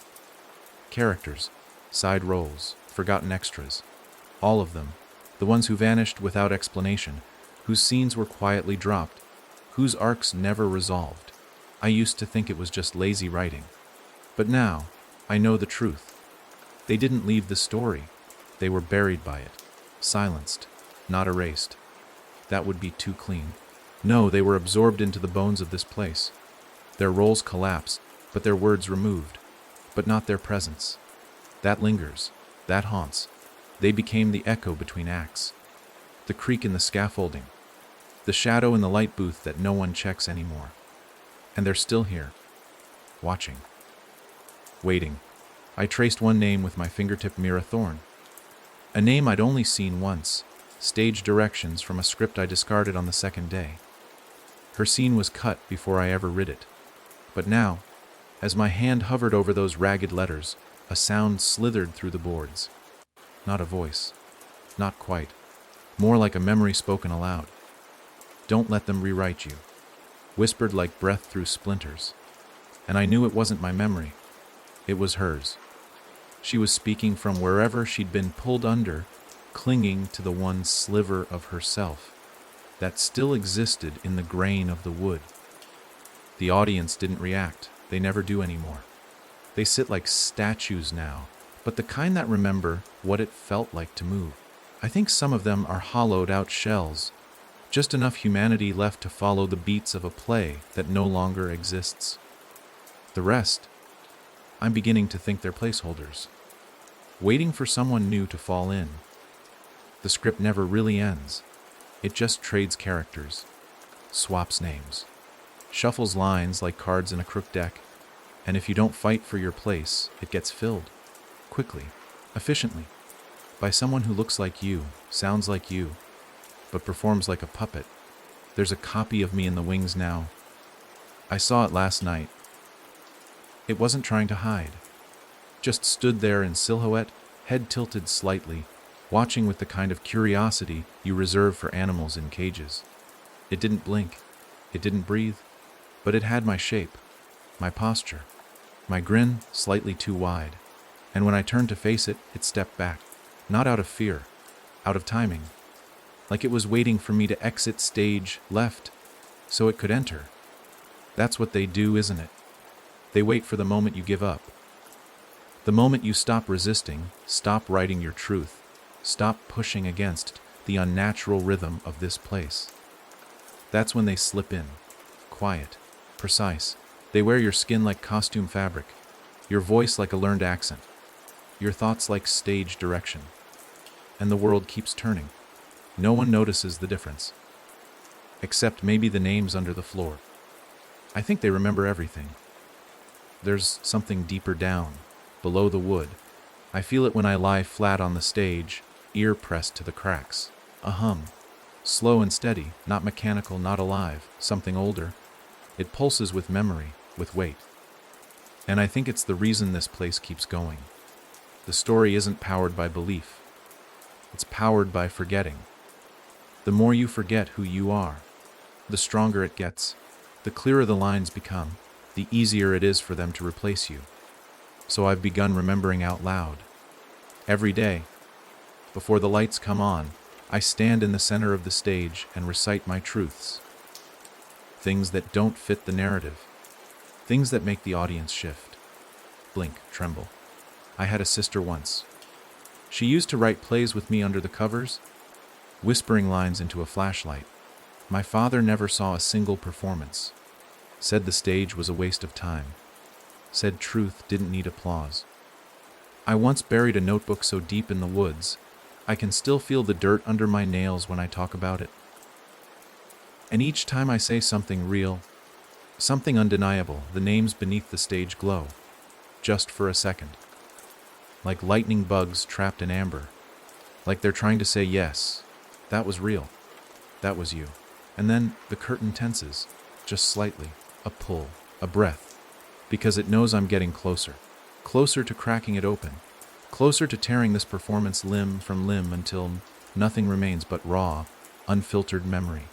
Tonight, I'm going to speak their names. All of them. Mira Thorne, Peter Clay, Elsie Hart, Jonah Ricks. Names buried so deep in the margins of the script, they were never supposed to be said aloud. But I'll say them. Because names are anchors. And if we speak them enough times, maybe they'll rise. Maybe they'll remember who they were. And maybe, just maybe, They'll help me finish this play the way it should have ended. Not with a curtain call, but with the curtain torn down. I spoke the names at midnight, every one I could find. I stood alone at center stage, no lights, no cues, no blocking, just the sound of my breath, the groan of the boards beneath my feet, and the cold press of the dark leaning against my back like a closing door. The audience was still there, of course, watching, always watching. Though now it's hard to tell where they end and the shadows begin. Their outlines blur, their faces slip. Sometimes they don't even have faces at all, just shapes in suits and dresses, holding still like memory statues. But when I began to speak, something shifted.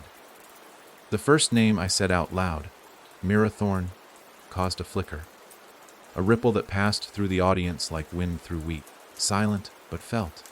A few heads turned in slow, broken arcs, their necks creaking unnaturally as they strained toward the sound.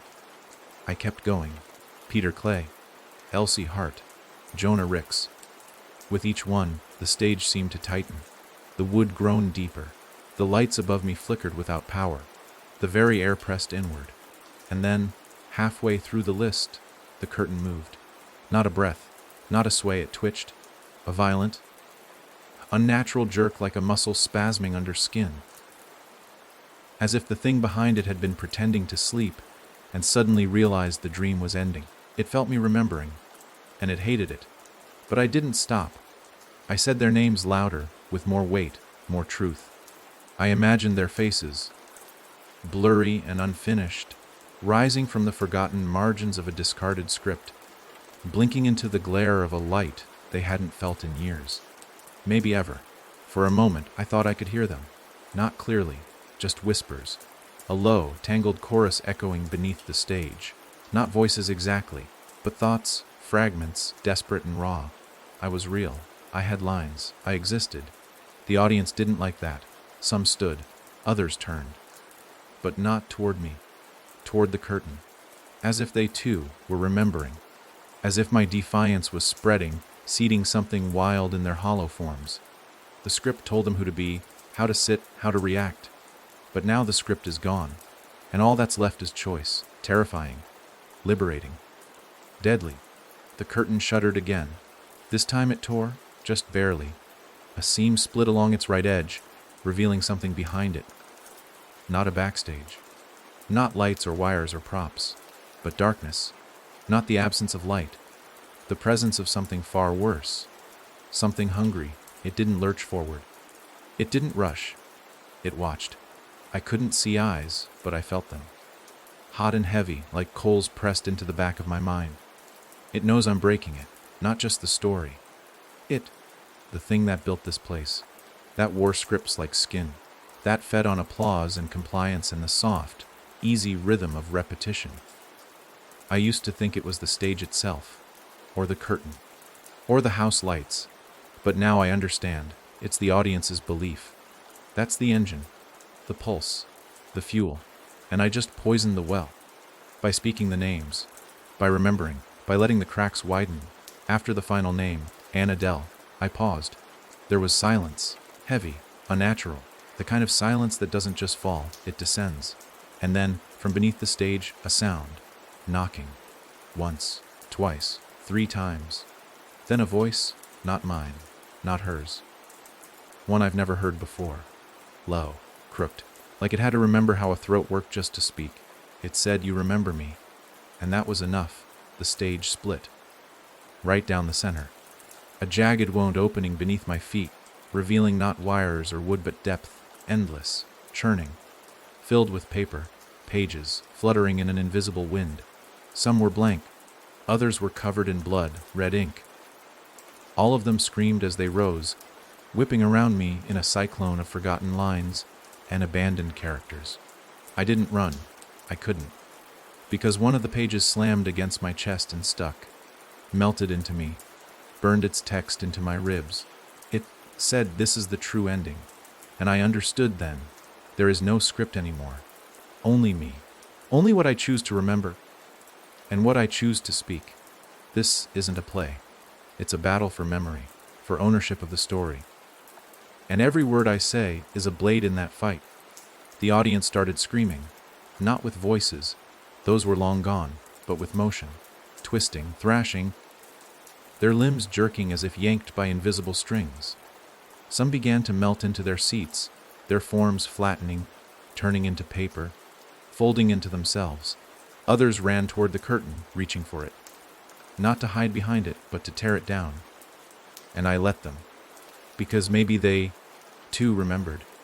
Maybe their names were buried deeper than I ever saw, and now the memory is spreading. The curtain screamed, not with sound, but with light. A burst of white so bright it cracked the rafters. The fabric curled inward, convulsed, and then, finally, ripped from top to bottom. And behind it, nothing. No stage hands, no wires, no demon, no god, just a mirror. One tall, wide mirror stretching from floor to ceiling. And in it, I saw every version of myself I'd ever played. Smiling, crying, lying, bleeding. One by one, they turned their backs to me and disappeared, leaving only me, no script, no costume, no direction, just me. And the truth, this place is dying, and it should, but I'm still here. Still remembering, still writing. The final act is coming, and I'm going to choose how it ends. For the first time since this nightmare began, the curtain is gone, not drawn, not lifted, gone, torn down to the last thread. The frame that held it sags inward, like a mouth forced to stay open after its tongue was ripped out. There's no more breath behind it, no more whispers, no presence. Just a gaping space where something unspeakable used to live. And yet, somehow, the stage feels heavier. Not lighter like I thought it would, not freer, because now there's no more barrier, no veil, no illusion. Just the truth, bare and blinking under dying lights. The mirror still stands at the back wall, tall and silent, and I haven't dared look at it again. I know what it holds. I saw it in flashes when the curtain fell. Versions of me, fractured and false, built to please a story I never chose. Now that those reflections are gone, the glass waits. Not for me to see, but to step through. That's what it wants. Not for me to look, but to join. To become a reflection myself, a fixed image, polished and palatable, frozen forever. But I'm not stepping in. Not yet. Because something else has changed. The audience has stopped moving. No more twitching, no more shifting, no more heads tilting like broken puppets. They're still, solid. Like wax figures beginning to harden under the stage's last breath of warmth. But their stillness isn't peaceful. It's tense, anticipatory, as if they're waiting for a line that hasn't been written. A final cue, the kind that makes or breaks the entire act. It hit me, standing alone on the stage, with the spotlight flickering above like a dying star. They don't know what comes next. And neither do I, because there's no more script, no more plan, just this silence, sharp, unnatural. The kind of silence that exists between applause. Not after a performance, but before the decision is made whether it deserves one. A moment where the world teeters between relief and rejection, where breath is held, where judgment waits in the lungs. I opened my mouth to speak. Nothing came out. For the first time since I claimed this truth as mine, the words failed me, not because I didn't have something to say, but because the weight of choosing what to say next felt like holding a bomb in my throat. The wrong line could reset it all, return everything to the beginning. Let the mirror fill with reflections. Let the curtain regrow. And yet, I had to speak. I had to break the silence. So I did the only thing that felt real. I laughed. Quiet. Tired. The kind of laugh that doesn't lift a room, but deflates it. The kind of laugh that comes not from joy, but from exhaustion. And then I said, this isn't a story. It never was. The audience twitched. Not a movement, not a flinch. A shiver. A ripple through their frozen limbs, like static returning to a dead screen. And then I said, this is a prison pretending to be a performance. The lights above me exploded, all at once. In a flash of blue and white, so bright I fell to my knees, hands over my head, blinded. When I looked up, the stage was on fire, Not burning, not crumbling, but glowing. The floorboards lit from beneath like the bones of something ancient waking up, ready to speak after centuries of silence. And that's when the names returned, not carved, spoken. One by one, in voices I recognized. Mira Thorne, Jonah Ricks, Anna Dell, dozens more, hundreds. They filled the air, not in unison, but in overlap. A tide of memory so loud and so real that the audience began to shake, limbs cracking, skin splitting. Paper, thin faces folding inward. They were breaking, rewriting backwards, unraveling from the inside out, because the story they fed on was gone, and all that was left was the truth. I didn't run, I didn't hide, I stood, and I screamed. Not a word, not a name, a scream like the first sound after birth, raw, unfiltered, mine. The sound cracked the mirror, just a single line, straight down the middle, but enough to see what was really behind it. Not a reflection, not a version of me, but a door made of pulsing red light and moving shadows, a door that had always been there, masked by illusion. And I knew that beyond it was the real ending, not the neat conclusion, not the bow and applause, but the ending no one claps for, the one that hurts. That ends not in relief but release. I turned back to the audience. Only a few remained now, the ones whose names I hadn't found, still seated, still watching, but with faces blank, waiting, and I said, "I can't carry you." Then I walked through the door, and the stage collapsed behind me. On the other side of the door, there is no light. Not the kind that falls from lamps or cracks through curtains. It's not dark, exactly. It's more like the absence of reflection, as though nothing in this space wants to acknowledge itself. I step forward, and my footfall makes no sound, no echo, no friction, just movement, silent and unreal, like I'm gliding through someone else's memory. There are no walls, not that I can see, but the air presses in like a room, a tight one. Every breath feels like it's been measured out beforehand, like the very act of inhaling is being permitted by something unseen. But I don't stop. I can't. This is the place the story never wanted me to find. The part after the final curtain, beyond the applause, where characters go when the audience forgets them. And they remember themselves anyway. And then, I see her. Not as the shadow behind the curtain, not the voice in the boards, not the reflection in the mirror.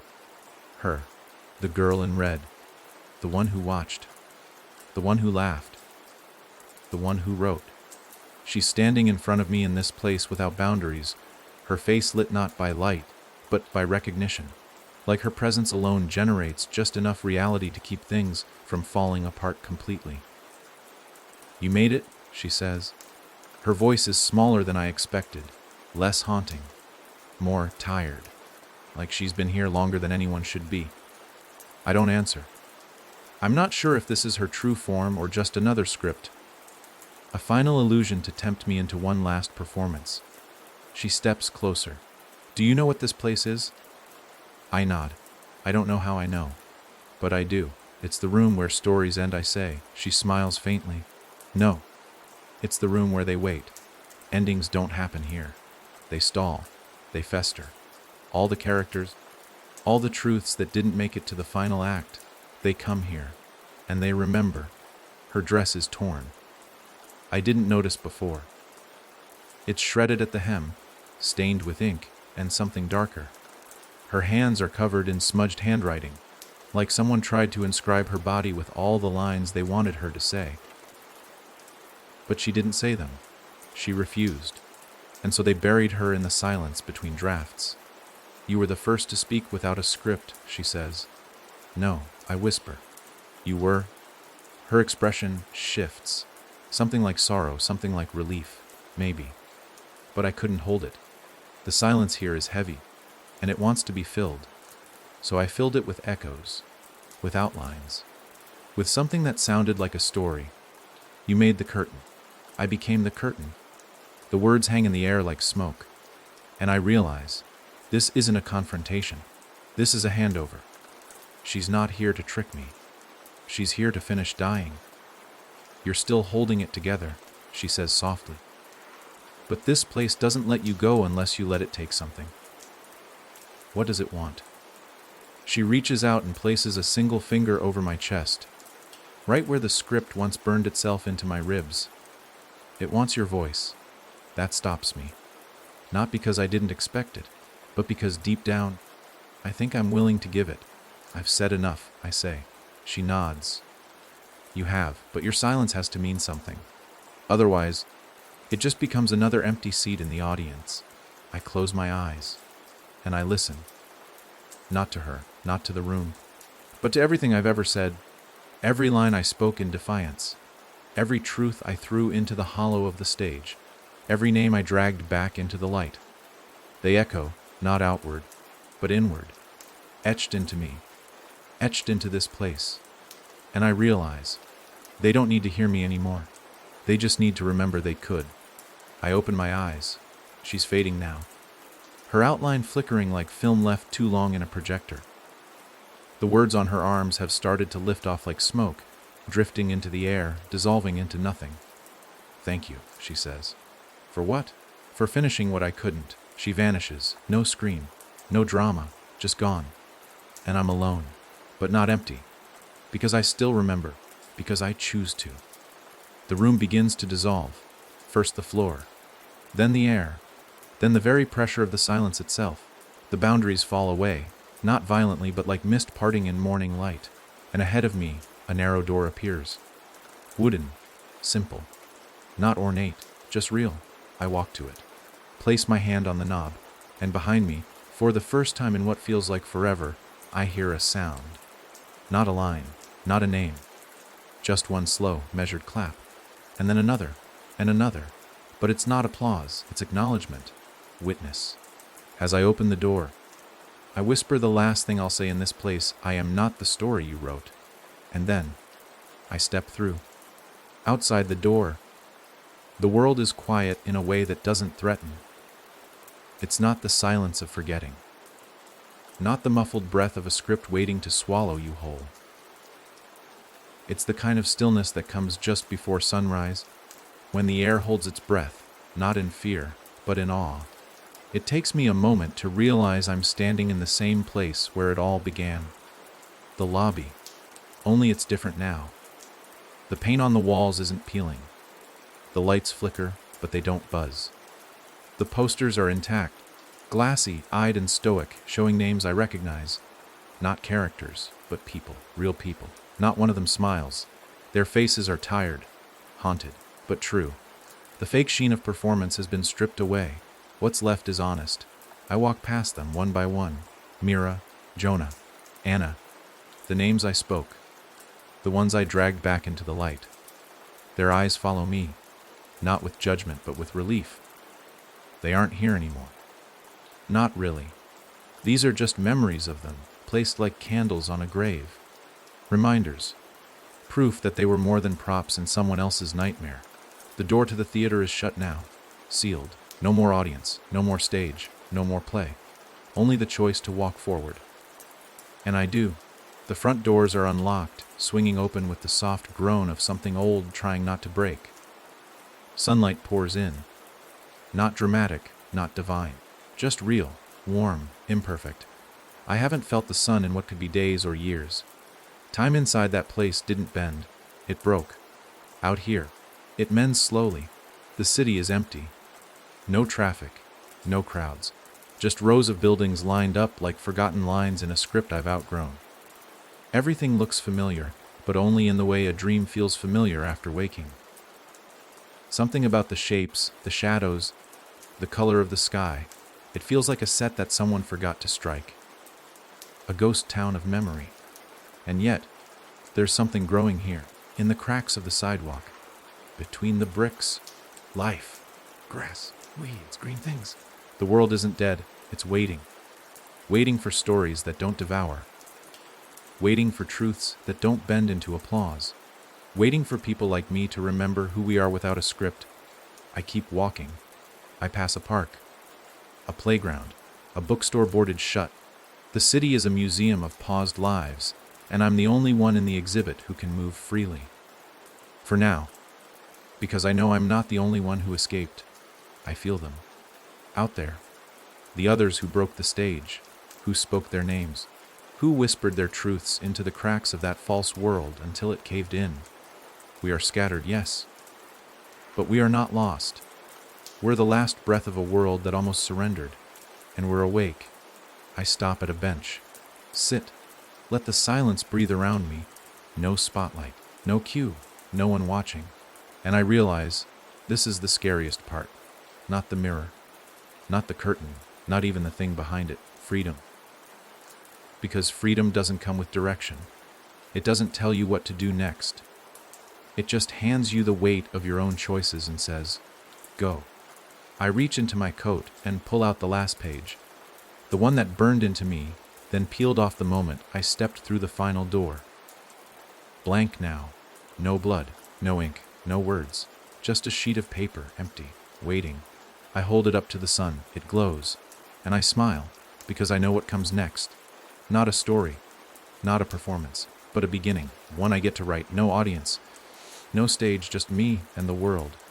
And this time, I'll speak only when it's real. Because I remember, and I will never be rewritten again.